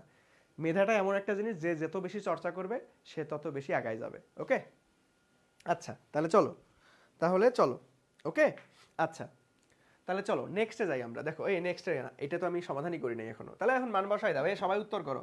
তাহলে হাফ সি এর মান কত ভাইয়া? ধারকত্ব দেওয়া আছে, তাহলে 75 দেওয়া আছে। মাইক্রোফ্রাড থেকে এই যে একক কনভার্সনটা গুরুত্বপূর্ণ। মাইক্রোফ্রাডকে ফ্রাডে নিলে 10^6, মাইক্রো মানে 10^6 ইন্টু ভি, ভি মান কত ভাইয়া? 220, 220 তার উপরে স্কোয়ার করে দাও। তাহলে এটাকে ক্যালকুলেটর দিয়ে ক্যালকুলেট করো, যা আসবে তাই অ্যান্সার। সবাই একটু বলো তো 21 নাম্বারটা কত হবে? সবাই একটু বলো তো 21 নাম্বারটা কত হবে? বলো, সবাই একটু বলো তো আমাকে 21 নাম্বারটা কত হবে? সবাই একটু বলো যে ভাইয়া 21 নাম্বারটা কত হবে? সবাই একটু বলো আমাকে যে 21 নাম্বারটা কত হবে। জাস্ট ক্যালকুলেট করে ফেলো, জাস্ট ক্যালকুলেট করে ফেলো। আচ্ছা, আমি কি বলছে কতটুকু চার্জ? এ হে, আমি তো ভুল করে ফেলছি, ভুল করে ফেলছি, ভুল করে ফেলছি, ভুল করে ফেলছি। একটু ওয়েট করো। দেখো আমরা সঞ্চিত শক্তি বের করে ফেলছি, এখানে তো সঞ্চিত শক্তি চাই নাই, এত কাহিনী করার দরকারই নাই। দেখো এখানে কতটুকু চার্জ সঞ্চিত থাকবে, চার্জের মান বের করতে বলছে। আমি সঞ্চিত দেখা সঞ্চিত শক্তি ভুলে পড়ে ফেলছি। এটা তো সঞ্চিত শক্তি না, এটা তো সঞ্চিত শক্তি না, এটা হচ্ছে আমাদের কতটুকু চার্জ। এটা সিম্পল একটা প্রশ্ন, যে ধারকত্বের বেসিক সূত্রটা কি জানি, Q divide by V. That means এই যে কিউ এর মান বের করতে বলছে, তাহলে Q equal to CV. Simple একটা প্রশ্ন। তাহলে সি এর মান কত? যে ভাই 75 মাইক্রোফ্রাড, এটাকে 10^6 ফ্রাডে নিয়ে আসো। আর ভি এর মান কত? জাস্ট 220। দুঃখিত দুঃখিত, আমি একটু পড়তে ভুল করছিলাম। সো এখন ক্যালকুলেট করে যা আসবে সেটাই অ্যান্সার।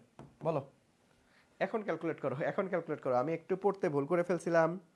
এখন ক্যালকুলেট করে যা আসবে সেটাই হচ্ছে আমাদের কাঙ্ক্ষিত অ্যান্সার। আমি একটু পড়তে ভুল করে ফেলছিলাম। ওকে, এখন ক্যালকুলেট করে যা আসবে সেটাই হচ্ছে আমাদের ফ্যান্টাস্টিকভাবে রাইট অ্যান্সার। ওকে, তাহলে দেখো এটাকে অ্যান্সার করো, দেখবা যে এই যে 1 point something into 10^2, that means গ নাম্বারটা রাইট অ্যান্সার হবে। ওকে, গ নাম্বারটা রাইট অ্যান্সার হবে, বুঝছো?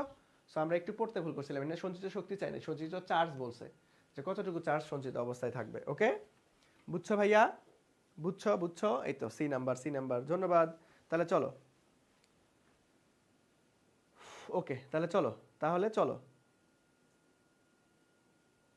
তাহলে চলো এই কমেন্ট সেকশনের মধ্যে আপনারা তৃতীয় বিশ্বযুদ্ধ বন্ধ করেন, ঠিক আছে? কমেন্ট সেকশনের মধ্যে তৃতীয় বিশ্বযুদ্ধ চালানো যাবে না। ওকে, তৃতীয় বিশ্বযুদ্ধ চালানো যাবে না। ওকে, আপনারা ক্লাসে একটু ফোকাস করেন। ওকে, আচ্ছা চলো নেক্সটে যাই আমরা। নেক্সটে দেখো আমরা মোটামুটি এমসিকিউ পার্টটা আলহামদুলিল্লাহ একদম প্রিসাইজ ওয়েতে খুব সুন্দরভাবে স্থিরতরিতের পুরো অধ্যায়টা আমরা যেটা গুরুত্বপূর্ণ টপিকগুলো সবগুলো টাচ করছি। সো এখন আমরা সিকিউ পার্টে চলে যাব। এখন আমরা কি সিকিউ পার্টে চলে যাব। ওকে ভাইয়া, এখন আমরা কি করব? সিকিউ পার্টে চলে যাব, ঠিক আছে? সো এমসিকিউ পার্ট আমাদের আলহামদুলিল্লাহ ডান। যা যা পড়াইছি ইনশাল্লাহ এর মধ্যে থেকে প্রশ্ন আসবে। ওকে, আচ্ছা তাহলে সিকিউ পার্টে চলে যাই। আমরা রিসেন্ট বছরের প্রশ্নগুলো নিয়ে অ্যানালাইসিস করবো যে কী ধরনের প্রশ্ন এখান থেকে হয়। এখান থেকে কয়েকটা টাইপ আছে। তোমার ঘ নাম্বারে 100% শিওর থাকো যে বল কোথায় শূন্য হয়, অথবা আলটিমেটলি প্রাবল্য বা বলের একটা কনসেপ্ট 4 নাম্বারে ঘ নাম্বারে তুমি পাবাই 100%। সো আমি ওই দুই ক্যাটাগরির প্রশ্নই দেখাই দিব তোমাকে। ওকে, দুই ক্যাটাগরির প্রশ্নই দেখাই দিব। তাহলে চলো ওই সবগুলো প্রশ্নই আমি স্লাইডের মধ্যে রাখছি। সো সর্বপ্রথম আমরা ঢাকা বোর্ড 2025-এর প্রশ্নটা অ্যানালাইসিস করব। দেখো এখানে কি বলছে যে ভাইয়া এখানে হচ্ছে আমাদের 50 কুলম চার্জ, পজিটিভ 50 কুলম, এবং আমাদের হচ্ছে এ বস্তুটা দেওয়া আছে, মধ্যবর্তী ডিস্টেন্স দেওয়া আছে হচ্ছে 100 সেন্টিমিটার, 100 সেন্টিমিটার। আবার এখানে প্লাস 25 কুলম চার্জ দেওয়া আছে বির ক্ষেত্রে। ওকে, আচ্ছা তাহলে তোমাকে গ নাম্বার প্রশ্নটা বের করতে বলছে কি, যে উদ্দীপকে চার্জ দুটির মধ্যে ক্রিয়ারত বলের মান কত। উদ্দীপকের চার্জ দুটির মধ্যে দেখো সি পয়েন্টের কিন্তু এখন কোনো কাজ নাই গ নাম্বারে, এই সি পয়েন্টের কোনো কাজ নাই গ নাম্বারে। কি ভাইয়া? সি পয়েন্টের কোনো কাজ নাই। তোমাকে বলছে যে এই দুইটার মধ্যে জাস্ট কি বলের মান কত হবে। তাহলে দুইটাই যেহেতু আমাদের আধান দেওয়া আছে, তাহলে আধানের মধ্যবর্তী বল মান কি কুলম্ব বল বের করতে হবে। তাহলে কুলম্ব বল, ঠিক আছে, কুলম্ব বল, ঠিক আছে, কুলম্ব বল। তাহলে চলো করে ফেলি, ঠিক আছে, তাহলে চলো করে ফেলি। কিরে ভাই রে ভাই, তোমরা তো আজকে তানহারে কি সেলিব্রিটি বানাই দিবা নাকি? তানহারকে নিয়ে এত কিউরিসিটি কেন মানুষের? আরে হ্যাঁ, তানহাকে নিয়ে এত কিউরিসিটি কেন? সবাই একবার জিজ্ঞেস করতেছে বাসা কোথায়, ক্লাস রোল কোথায়, কোন স্কুল।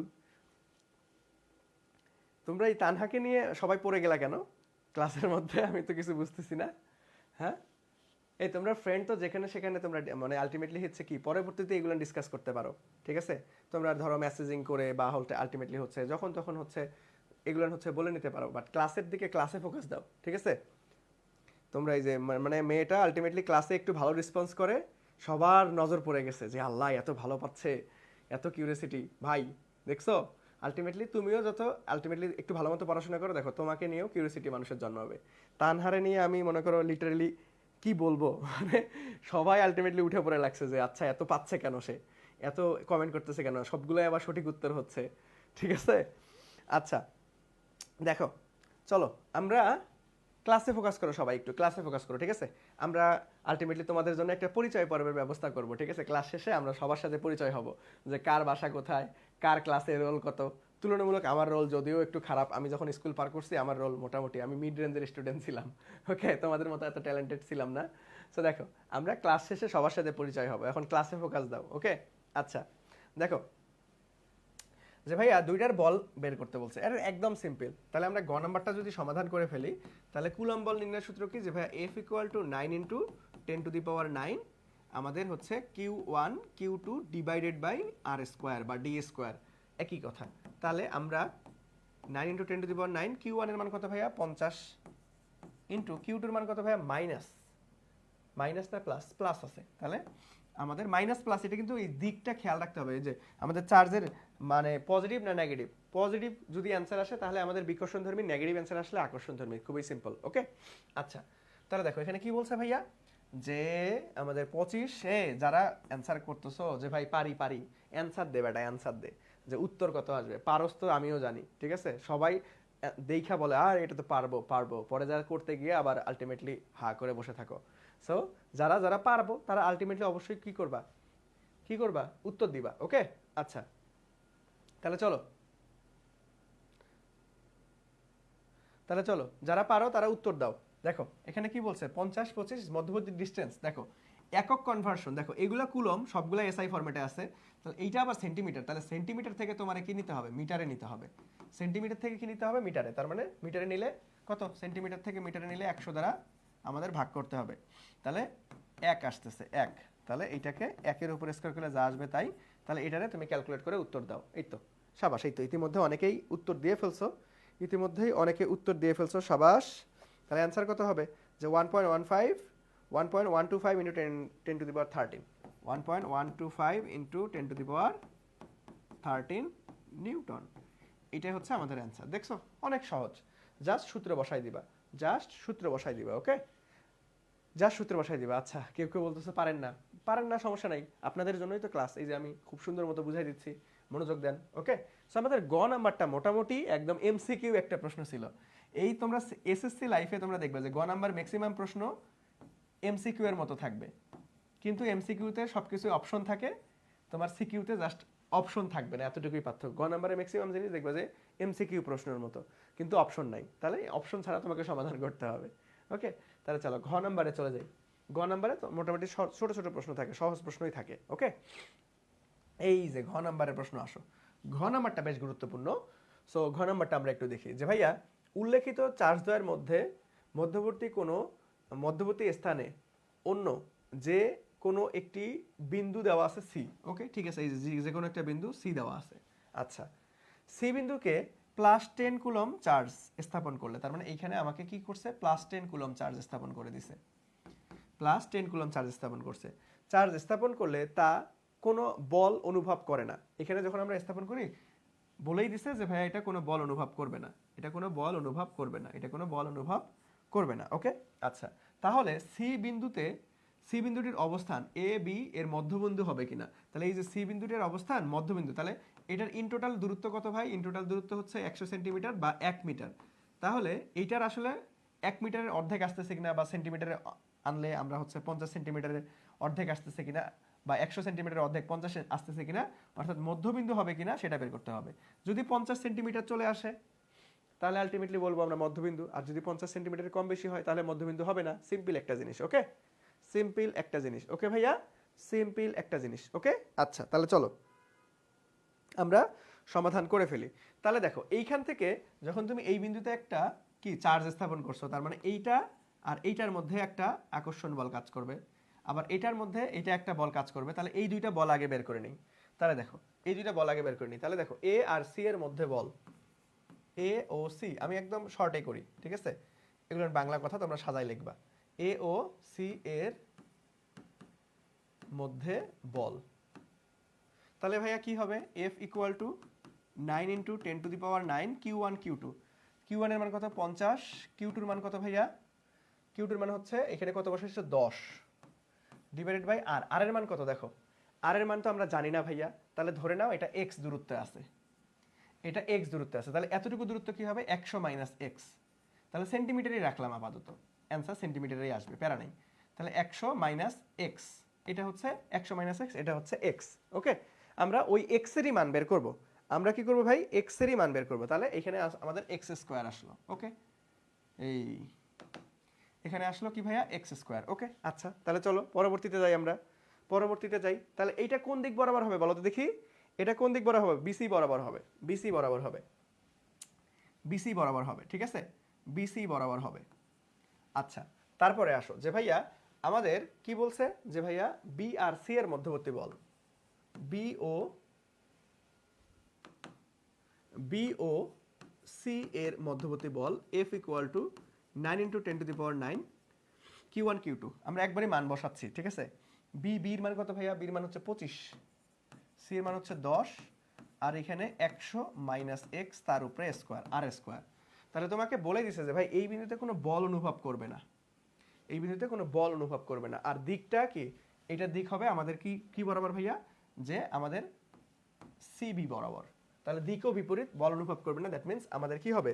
যে ভাইয়া F1 equal to F2। That means এটা যদি আমরা FA বলি, এটাকে যদি আমরা FB বলি, তাহলে সমান হবে, ঠিক আছে? প্রশ্ন মতে। তাহলে আমরা প্রশ্ন মতে আমরা বলতে পারতেছি যে ভাই FA ইকুয়ালস টু FB। তাহলে এখন দুইটারে মান বসাই দাও। তাহলে দেখো 9 ইন্টু 10 টু দি পাওয়ার 9, তাহলে আসতেছে কত? উপরে আসতেছে হচ্ছে, গুণ করে দাও, তাহলে 500 X square equal to 9 into 10 to the power 9 কত? 250 100 মাইনাস এক্স তার উপরে স্কোয়ার। এটা কিন্তু সেন্টিমিটারে রাখছে, কিন্তু অ্যান্সার কিন্তু সেন্টিমিটারে আসবে। তাহলে এইখান থেকে এই 9 into 10 to the power 9, 9 into 10 to the power 9 কাটাবো, তারপরে আর গুণ করো। দেখো যখনই তুমি এই ক্যালকুলেশনটা ভালো মতো মাথায় রাখো, ক্যালকুলেশনটা ভালো মতো মাথায় রাখো কিভাবে করতেছি। দেখো এই পাশেও 9 ইন্টু 10 টু দি পাওয়ার 9 আছে, এই পাশেও 9 ইন্টু 10 টু দি পাওয়ার 9 আছে, শেষ, কাটাকাটি করে দিলাম।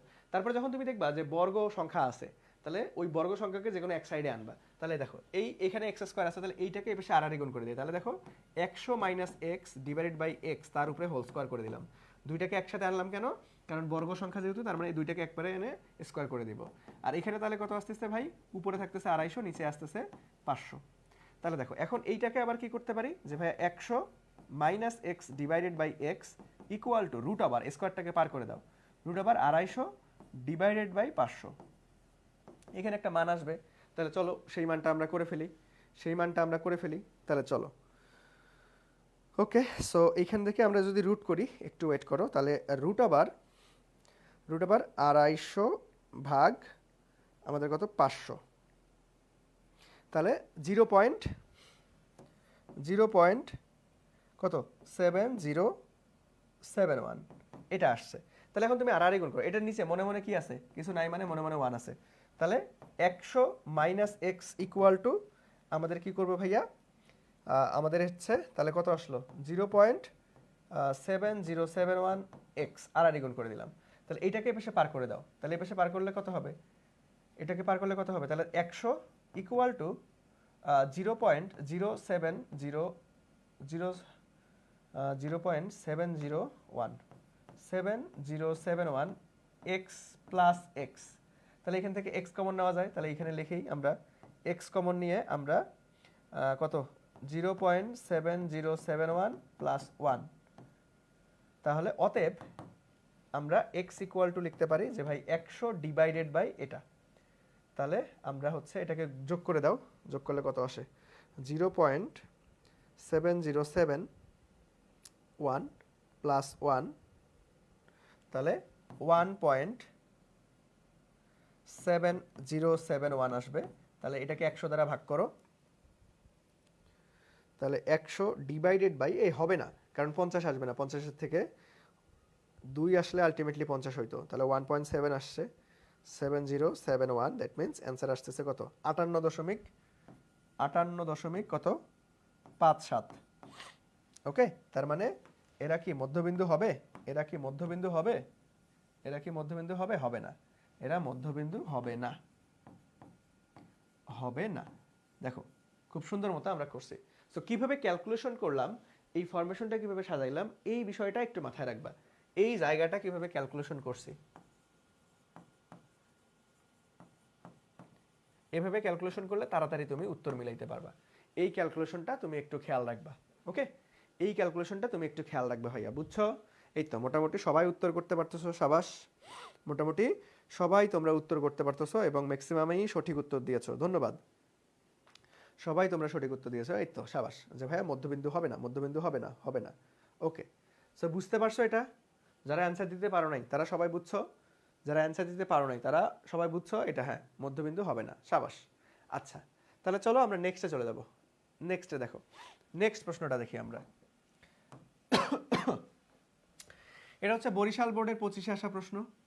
তাহলে চলো আমরা গ নাম্বারটা নিয়ে নিই, কারণ গ নাম্বারটা সেম টাইপের প্রশ্ন ছিল, ঘ নাম্বারটা নিছি আমরা। দেখো ঘ নাম্বারটা কি বলতেছে, যে ভাইয়া আমাদের এখানে দুইটা গোলক আছে, একটা গোলকের চার্জ হচ্ছে আমাদের কত 60 কুলম এবং এটার ব্যাসার্ধ হচ্ছে 10 সেন্টিমিটার, আর একটার হচ্ছে 40 কুলম আর একটা ব্যাসার্ধ হচ্ছে 5 সেন্টিমিটার, এবং এটার কেন্দ্র থেকে এটার কেন্দ্র দূরত্ব কত দেওয়া আছে 50 সেন্টিমিটার। এখন তোমার বের করতে বলছে যে ভাইয়া কোন গোলকের মধ্যে সঞ্চিত শক্তির পরিমাণ বেশি হবে।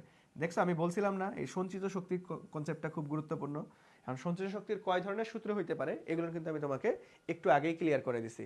সঞ্চিত শক্তির কয় ধরনের সূত্র হইতে পারে একটু আগেই তোমাদেরকে আমি ভাইয়া ক্লিয়ার করে দিয়েছি। তাহলে চলো এখন আমরা এই জিনিসগুলো একটু সমাধান করে ফেলি। ওকে, সমাধান করে ফেলি। এখন দেখো আমাদের সঞ্চিত শক্তি, দ্যাট মিনস আমাদের এখানে কি চার্জের মান দেওয়া আছে,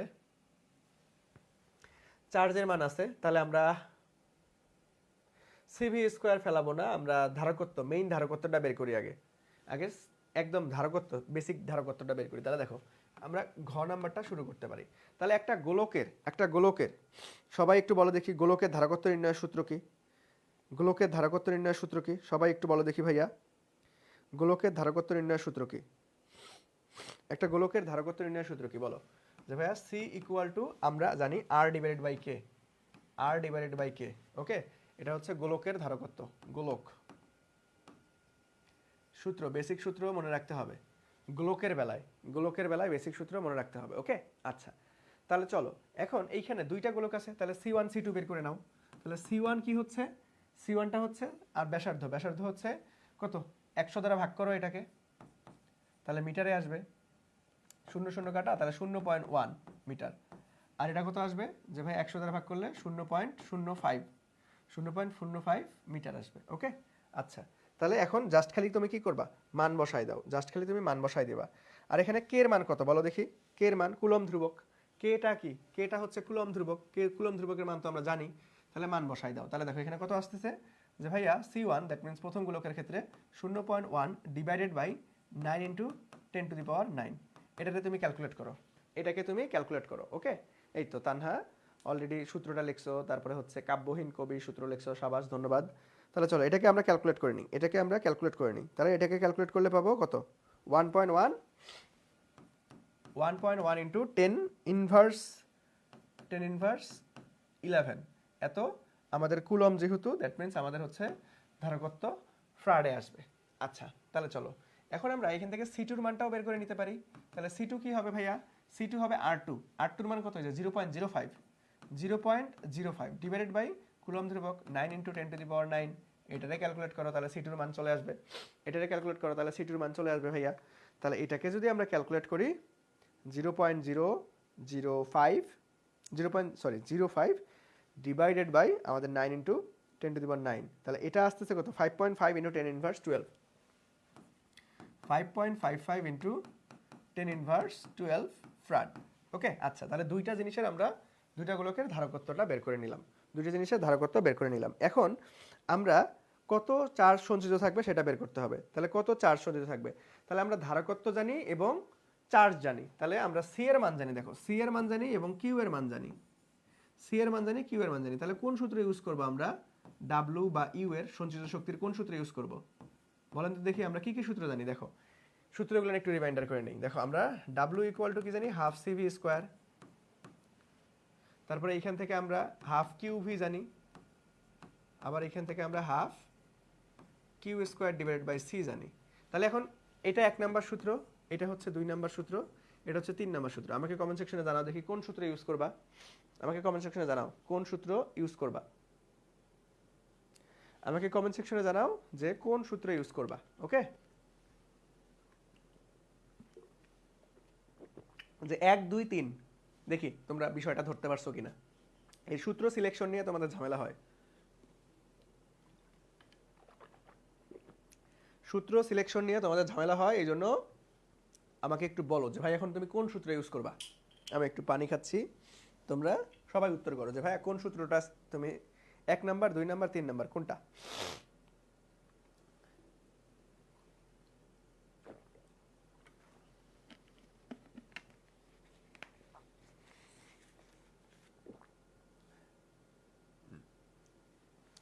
এক নাম্বার 2 নাম্বার নাকি 3 নাম্বার কোনটা, 1 নাম্বার 2 নাম্বার নাকি 3 নাম্বার। দেখো আমাদের দেওয়া আছে, হে এটা যারা দেখে দেখে উত্তর করতে পারতেছো না তোমাদের মায়ের আছে কপালে। দেখো এখানে সি আছে কিউ আছে, তাহলে সি আর কিউ কোথায় আছে, এই যে 3 নাম্বার সূত্রে আছে, তাহলে 3 নাম্বারটা ইউজ করব। তাহলে কোন গোলকের মধ্যে, তাহলে এখন আমরা E1 বের করব, চলো তাহলে E1 বের করো। তাহলে E1 কি, half Q square divided by C, that means half Q এর মান কত ভাইয়া, E1, তাহলে Q Q Q Q Q এর মান চার্জ হচ্ছে 60, তাহলে 60 square divided by C, C1 এর মান কত ভাইয়া, ওই যে আমাদের 1.1 ইন্টু 10 ইনভার্স 11, এটারে তুমি ক্যালকুলেট করো, তাহলেই আমাদের E1 এর মান চলে আসবে। তাহলে ক্যালকুলেট করে ফেলি চলো।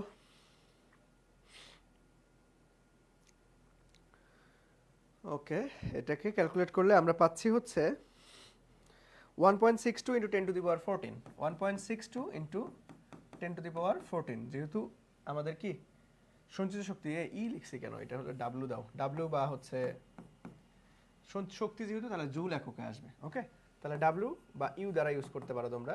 তাহলে এইখানে half Q square divided by C, তাহলে এটা Q1 C1, এটা Q2 C2, তাহলে দেখো হাফ Q2 এর মান কত ভাইয়া, 40 কুলম, দ্যাট মিন্স উপরে হচ্ছে 40 তার উপরে স্কোয়ার, হ্যাঁ ঠিক আছে, ডিভাইডেড বাই C2 এর মান কত, ওই যে ভাইয়া 5.55 ইন্টু 10 ইনভার্স 12, তাহলে এটারে তুমি ক্যালকুলেট করো এখন, এটারে তুমি ক্যালকুলেট করো এখন। ওকে,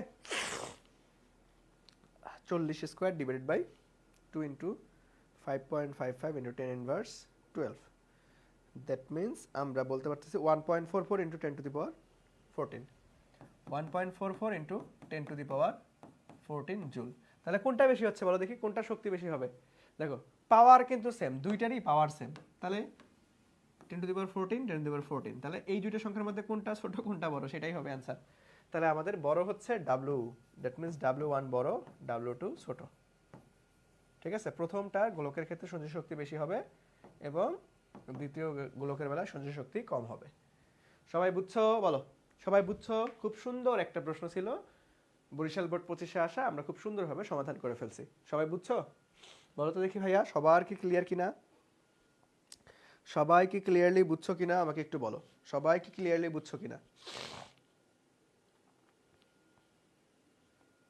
সবাই কি ক্লিয়ারলি বুঝছো কিনা আমাকে একটু বলো। খুব সুন্দর একটা প্রশ্ন, আমরা খুব সুন্দরভাবে কি করছি, সমাধান করে দিয়েছি, আমরা খুব সুন্দরভাবে সমাধান করে দিয়েছি। বুঝছো, বুঝছো ভাইয়া?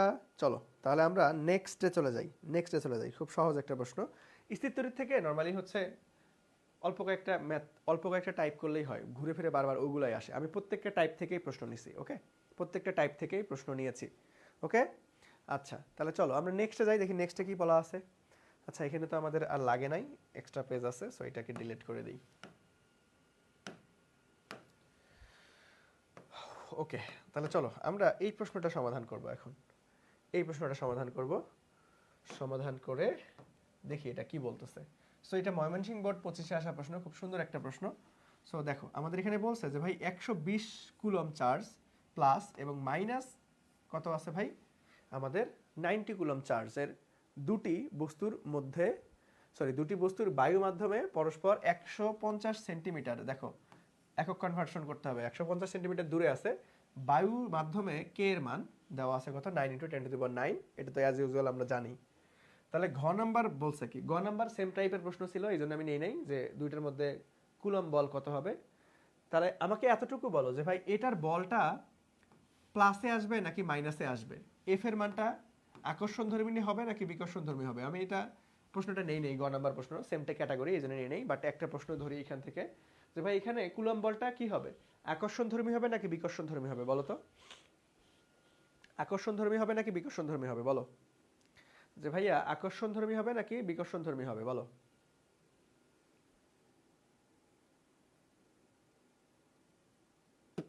বলো বলো যে ভাইয়া এইখানে যদি আমরা ম্যাথ সমাধান করি, এটা আকর্ষণধর্মী হবে নাকি বিকর্ষণধর্মী। দেখো দেখো এইখানে আমরা এফ ইকুয়াল টু কি জানি ভাইয়া, যে 9 × 10⁹ Q1 Q2 divided by R square. তাহলে Q1 একটা প্লাস একটা মাইনাস, তার প্লাস মাইনাসে অ্যান্সার কিন্তু আসবে মাইনাসে। তাহলে আমরা ধরো অ্যান্সার ড্যাশ ড্যাশ নিউটন পাইলাম, অ্যান্সার কি মাইনাসে লিখবো না, তাহলে লিখবো লাস্ট মুহূর্তে অতএব এত নিউটন বল, এটা কি, এটা ব্র্যাকেটে লিখবে এভাবে আকর্ষণধর্মী, যেহেতু প্লাস আসছে আকর্ষণ। ওকে, বুঝছো বুঝছো ভাইয়া, আকর্ষণধর্মী হবে, এই তো এই তো আকর্ষণ আকর্ষণ আকর্ষণ মাইনাস, এই তো সাবাস, সবাই পারছো, ধন্যবাদ। সো এই জন্য একই ক্যাটাগরির প্রশ্ন, এই জন্য আমি আর গ নাম্বারটা নেই, ঘ নাম্বারে চলে যাই। দেখো ঘ নাম্বারে কি বলছে, ঘ নাম্বারে খুব সুন্দর একটা বেসিক আছে, এই জিনিসটা আমি তোমাদেরকে দেখাবো।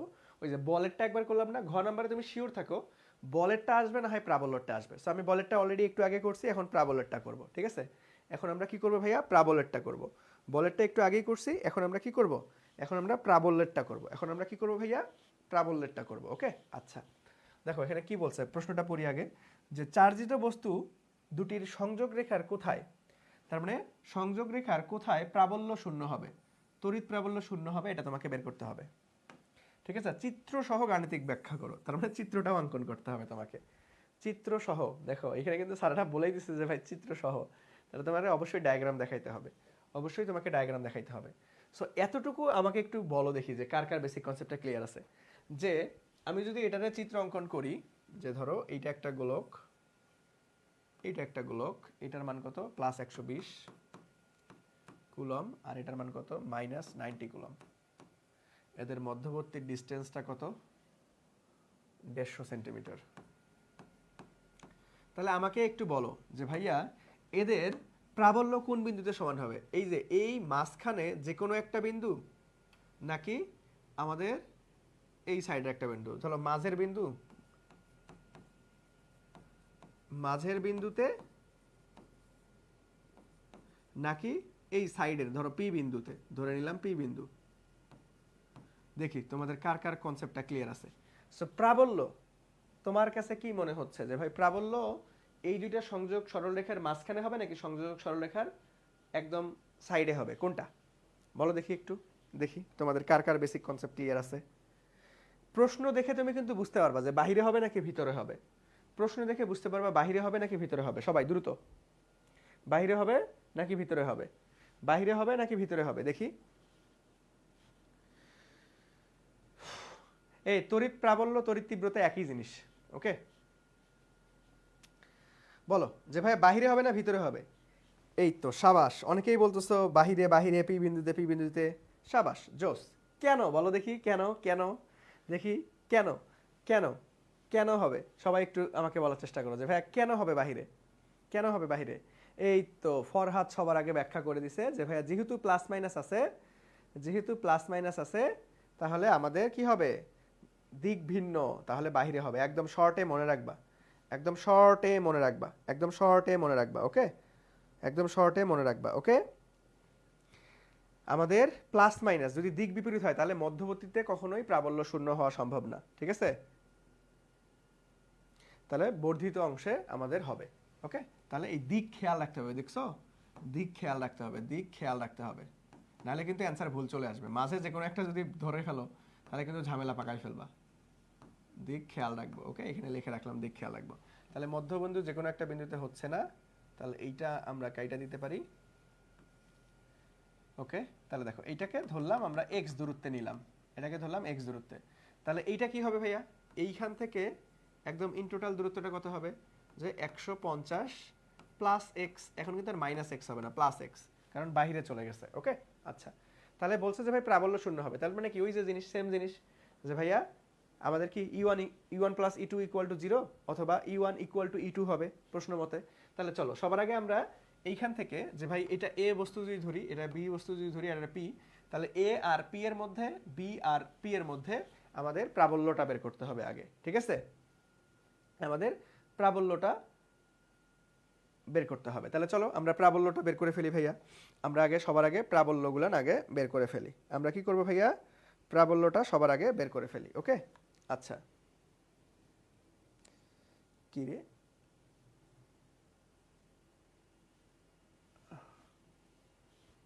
আচ্ছা একই প্রশ্ন, আচ্ছা ও একটা প্রশ্ন মনে হয় মিসিং আছে, সমস্যা নেই, আমি লিখে করাবো, ওকে? ঠিক আছে।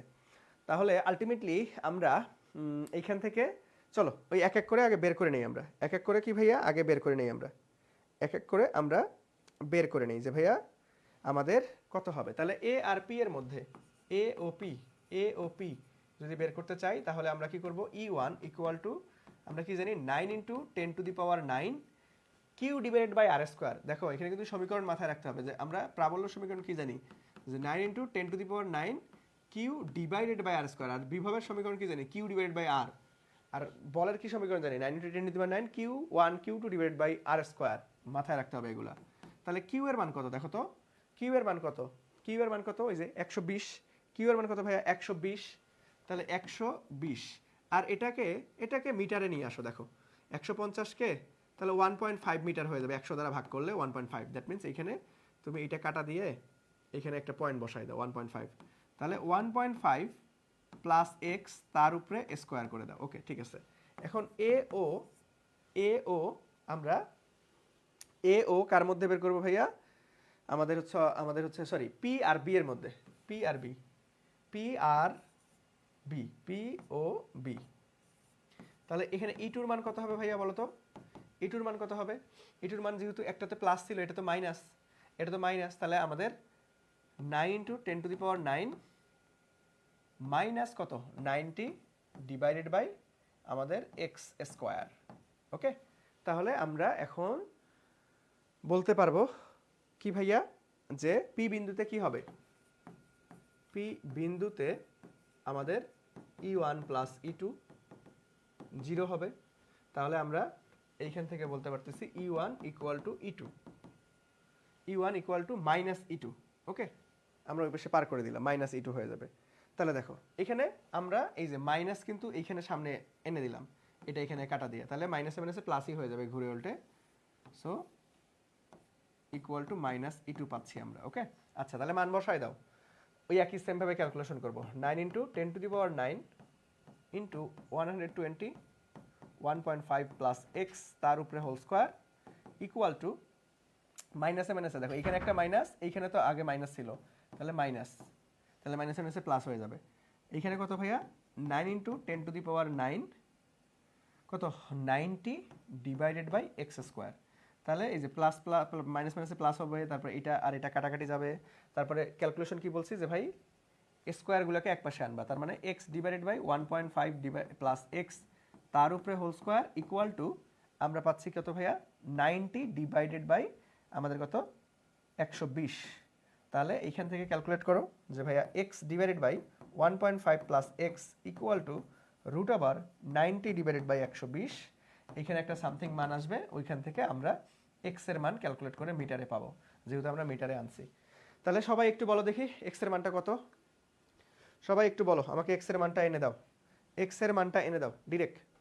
এক্স এর মানটা এনে দাও। এটা ক্যালকুলেশন করতে হবে রে, আমি তো সেম একটা ক্যালকুলেশন করে দিছি, তাও দেখো এটাও করে দেই।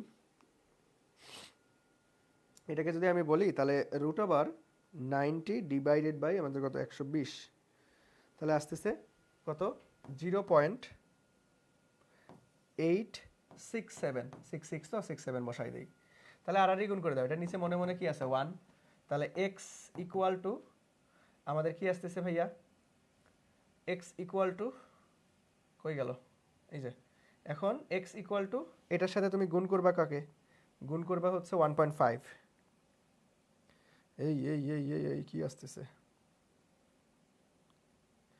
তাহলে ইনটু 1.5, তাহলে কত আসতেছে 1.299, কত আসতেছে প্লাস আমাদের কত 0.867x।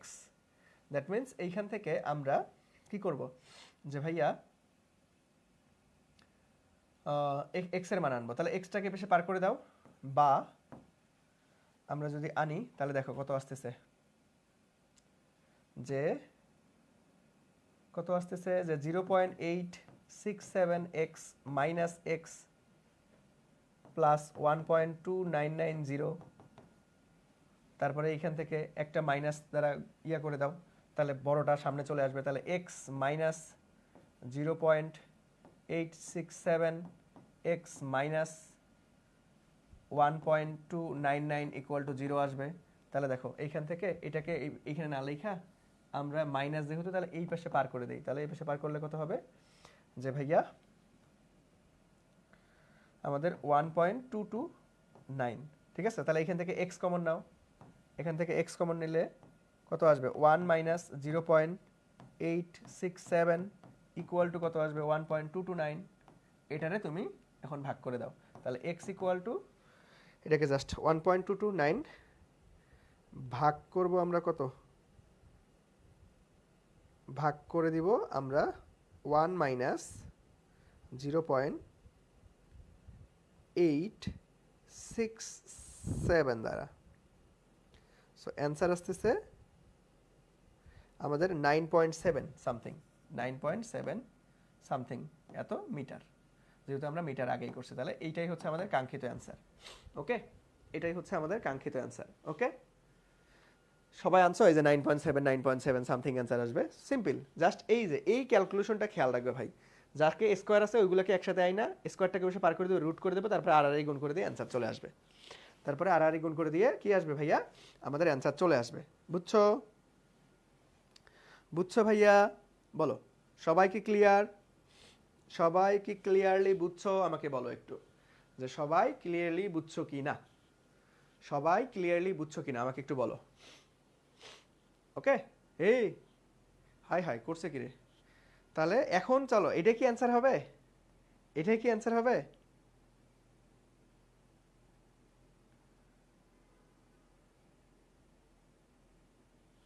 দেখো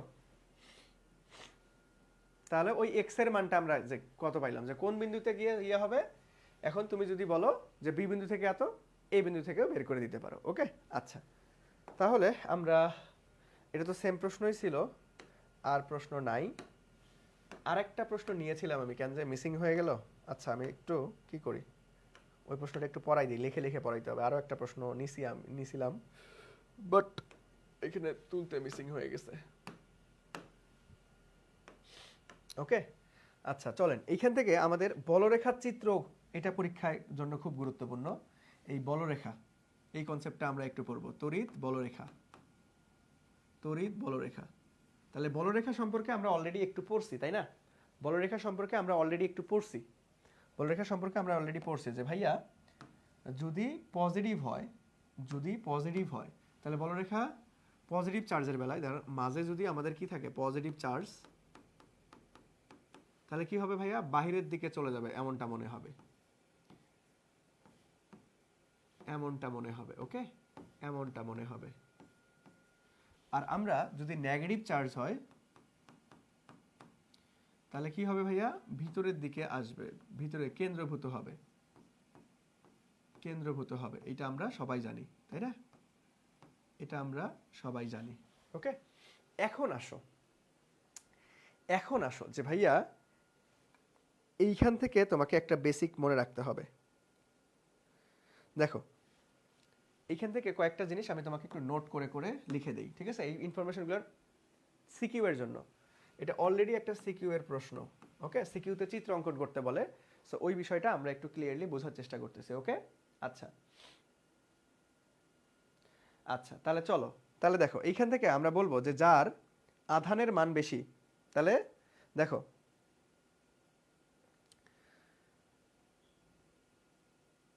যার চার্জের পরিমাণ বেশি, চার্জ বা আধান যার বেশি হবে, এক নাম্বার যেটা পয়েন্ট, চার্জ বা আধান বেশি হলে বলরেখা বেশি হবে। বলরেখা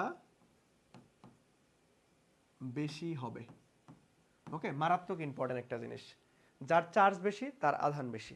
তাহলে এইটাকে যদি আমি একটু তোমাকে বলি যে ভাইয়া, যে ধরো এইখানে আছে +10 কুলম, এইখানে আছে +5 কুলম, তাহলে কি হবে? আমি যদি প্লাস, যেহেতু বাইরের দিকে চলে যাবে, এইখানে যে পরিমাণ বলরেখা থাকবে, এখানে যে পরিমাণ বলরেখা থাকবে, দুইটাই যেহেতু প্লাস, তাহলে দুইটাই বাইরের দিকে ছড়াই যাবে, দুইটাই বাইরের দিকে ছড়াই যাবে, দুইটাই বাইরের দিকে ছড়াই যাবে। কিন্তু এইখানে বাইরের দিকে ছড়াই গেলেও এখানে অত বলরেখা থাকবে না, একটু বলরেখা কম থাকবে, একটু বলরেখা কম থাকবে। দেখো এটাতে আমাদের বলরেখা বেশি, আর এটাতে কি ভাইয়া, এটাতে বলরেখা কম, বুঝছো?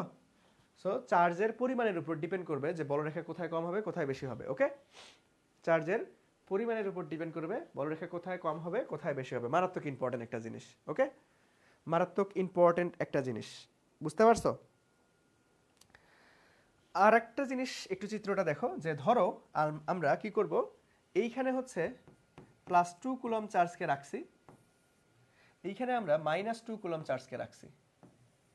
তাহলে এই দুইটার মধ্যে বলরেখার চিত্রটা কেমন হবে, এটা পরীক্ষায় আসে, ঠিক আছে? এটা পরীক্ষায় আসে। ভাই লেখা বোঝা যায় না, হাই হাই করছে কি, আমার লেখা কি এত খারাপ রে? লেখা ধরতে পারতেছো না?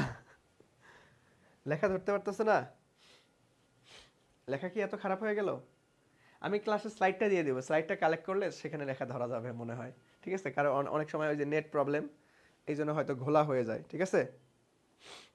আচ্ছা দেখো, তাহলে এইখানে যখন আমরা বলরেখাটা নির্ণয় করব, তখন কি প্লাসের দিক থেকে আমাদের মাইনাসের দিকে চলে যাবে। মাইনাসেরটা কি হয়, মাইনাসটার ভেতরের দিকে ঢুকে, আর প্লাসেরটা কি হয়, বাইরের দিকে ঢুকে, ঠিক আছে? তাহলে দেখো এইখানে আমাদের কি হবে, কিছু বলরেখা একদম সমান্তরালভাবে চলে যাবে, তারপরে কি হবে, এই দিক থেকে বের হবে, এই দিকে গিয়ে ঢুকবে। তাহলে দেখো এটা থেকে কিন্তু ঠিকই বের হচ্ছে, কিন্তু এটা থেকে এ আবার ভিতরে ঢুকে গেছে, তাহলে এটা থেকে সেম কন্ডিশন হবে, এর থেকে বের হচ্ছে, এ থেকে ঢুকতেছে, ওকে? সো এইরকম কিছু বলরেখা যাবে, এইরকম কিছু বলরেখা যাবে। তাহলে এর থেকে বের হচ্ছে কিন্তু এতে আসা ঢুকতেছে, এর থেকে বের হচ্ছে কিন্তু এসে আবার ঢুকতেছে। তারপরে এই সাইডেও তো কিছু বলরেখা ছিল, তাহলে এই সাইডের বলরেখা কি হবে, এই সাইডের বলরেখাগুলো না এইভাবে বের হয়ে যাবে। এই সাইডের বলরেখা, এখানে তো আর নেগেটিভ নাই, তাহলে একে তো আকর্ষণ করার কেউ নাই, তাহলে এ এই দিকে বের হয়ে যাবে, এ এই দিকে বের হয়ে যাবে, ওকে? বুঝছো? সো এই চিত্র, চিত্র ভাইয়া সিকিউতে আসে, চিত্র সিকিউতে আসে। তো চিত্রর কনসেপ্টটা একটু সুন্দরভাবে দেখাই দিলাম, ওকে? চিত্রের কনসেপ্টটা ভাইয়া একটু সুন্দরভাবে দেখাই দিলাম, সবাই বুঝছো? বলো সবাই কি বুঝছো? বলো ভাইয়া সবাই কি বুঝছো? সবাই কি বুঝছো? বলো সবার কি বুঝা গেছে কিনা? সো এই বলরেখা কনসেপ্টটার চিত্র থেকে প্রশ্ন আসে, সো চিত্রর মেইন যে জিনিসটা সেটা আমি তোমাকে দেখাই দিলাম একটু। সো সবাই ক্লিয়ারলি বুঝছো কিনা আমাকে একটু বলো। সো আলহামদুলিল্লাহ আমরা স্থিরতরিতটা খুব সুন্দরভাবে শেষ করে ফেলেছি, স্থিরতরিতটা খুব সুন্দরভাবে শেষ করে ফেলছে। দেখো অনেক কিছু পড়াইছি। সো এই স্লাইডগুলো পেতে তোমাকে কি করতে হবে, পেজে নক করলেই স্লাইড পেয়ে যাবা। ক্লাসটা শেয়ার করে পেজে নক করবা যে ভাই আমি ক্লাসটা শেয়ার করছি, আমাকে কি পিডিএফটা দেন। এখন পর্যন্ত আমি যতগুলো ফিজিক্স ক্লাস নিয়েছি সবগুলোরই পিডিএফ তোমরা পেয়ে যাবা, ঠিক আছে? সবগুলোরই পিডিএফ তোমরা পেয়ে যাবা। সো সবাই একটু আমাকে বলো যে ভাইয়া ক্লাসটা কেমন লাগলো, সবাই সব কিছু বুঝতে পারছো কিনা? সো আলহামদুলিল্লাহ আমরা শেষ করে ফেলছি, তার মানে আমাদের মানে সিলেবাস মোটামুটি শেষ, খালি একটা অধ্যায় বাকি আছে, আলোর প্রতিফলন। সো সেইটা আমি কালকে হয়তো নিব না, আমি পোস্ট করে জানাই দিব যে কবে নিব, ঠিক আছে? আমার রবিবারে একটা পরীক্ষা আছে নিজেরই, সো সেই জন্য আমি একটু পড়াশোনা করতে হবে, অনেক দিন থেকে তোমাদের টানা ক্লাস নিচ্ছি। সো আমি জানাই দিব, দেখা গেছে যে রবিবার বা সোমবারের দিন নিতে পারি। রবিবার রবিবার বা সোমবারের দিন আমি তোমাদের নিব। আলটিমেটলি হচ্ছে কি, সেটা কি বলে, আমি পোস্ট করে পেজে জানাই দিব। আমি পোস্ট করে পেজে জানাই দিব যে কখন হবে। বাট কালকে নিব না, কালকে হবে না, কালকে হবে না, কালকে হবে না। বা যদিও হয় তাহলে আমি তো জানাই দিব পেজে, ঠিক আছে? যদিও হয় তাহলে আমি জানাই দিব, ঠিক আছে? দেখা যাক কি হয়। আমি যদি নিজের পড়াশোনাগুলো একটু শেষ করতে পারি তাড়াতাড়ি, তাহলে ক্লাসটা নিয়ে নিব। আর না হইলে আমি করব যে ভাইয়া কি ক্লাসটা পরবর্তীতে নিব, সেটা আমি টাইম জানাই দিব। অলরেডি আমরা 7টা চ্যাপ্টারের মধ্যে আলহামদুলিল্লাহ, তোমাদের শর্টে কি আছে, 7টা চ্যাপ্টার আছে তাই না? 7টা চ্যাপ্টারের মধ্যে আমরা আলহামদুলিল্লাহ 6টা চ্যাপ্টার ডান করে ফেলছি। 6টা চ্যাপ্টার ডান করে ফেলছি, ওকে? 6টা চ্যাপ্টার আমরা আলহামদুলিল্লাহ ডান, আর একটা বাকি আছে, ওইটা আমি নিয়ে নিব। ওকে, বুঝছো? ওকে, বুঝছো ভাইয়া? আচ্ছা, ওকে, ঠিক আছে, ঠিক আছে সবাই, থ্যাংক ইউ দিচ্ছো। ওকে, আচ্ছা, তাহলে চলো আজকে তাহলে এই পর্যন্তই। তাহলে সবাই ক্লাসের স্লাইডটা কালেক্ট করে নিবা, ওকে? সবাই ক্লাসের স্লাইডটা কালেক্ট করে নিবা। ওকে, তাহলে সবাই ভালো থাকো, সুস্থ থাকো, আবার দেখা হবে ইনশাল্লাহ সামনে ক্লাসে। ওই একটা অধ্যায় বাকি আছে, ওটা আমি দ্রুতই ক্লাসটা নিয়ে নিব। তো সবাই ভালো থাকো, সুস্থ থাকো, আল্লাহ হাফেজ, আসসালামু আলাইকুম, টাটা।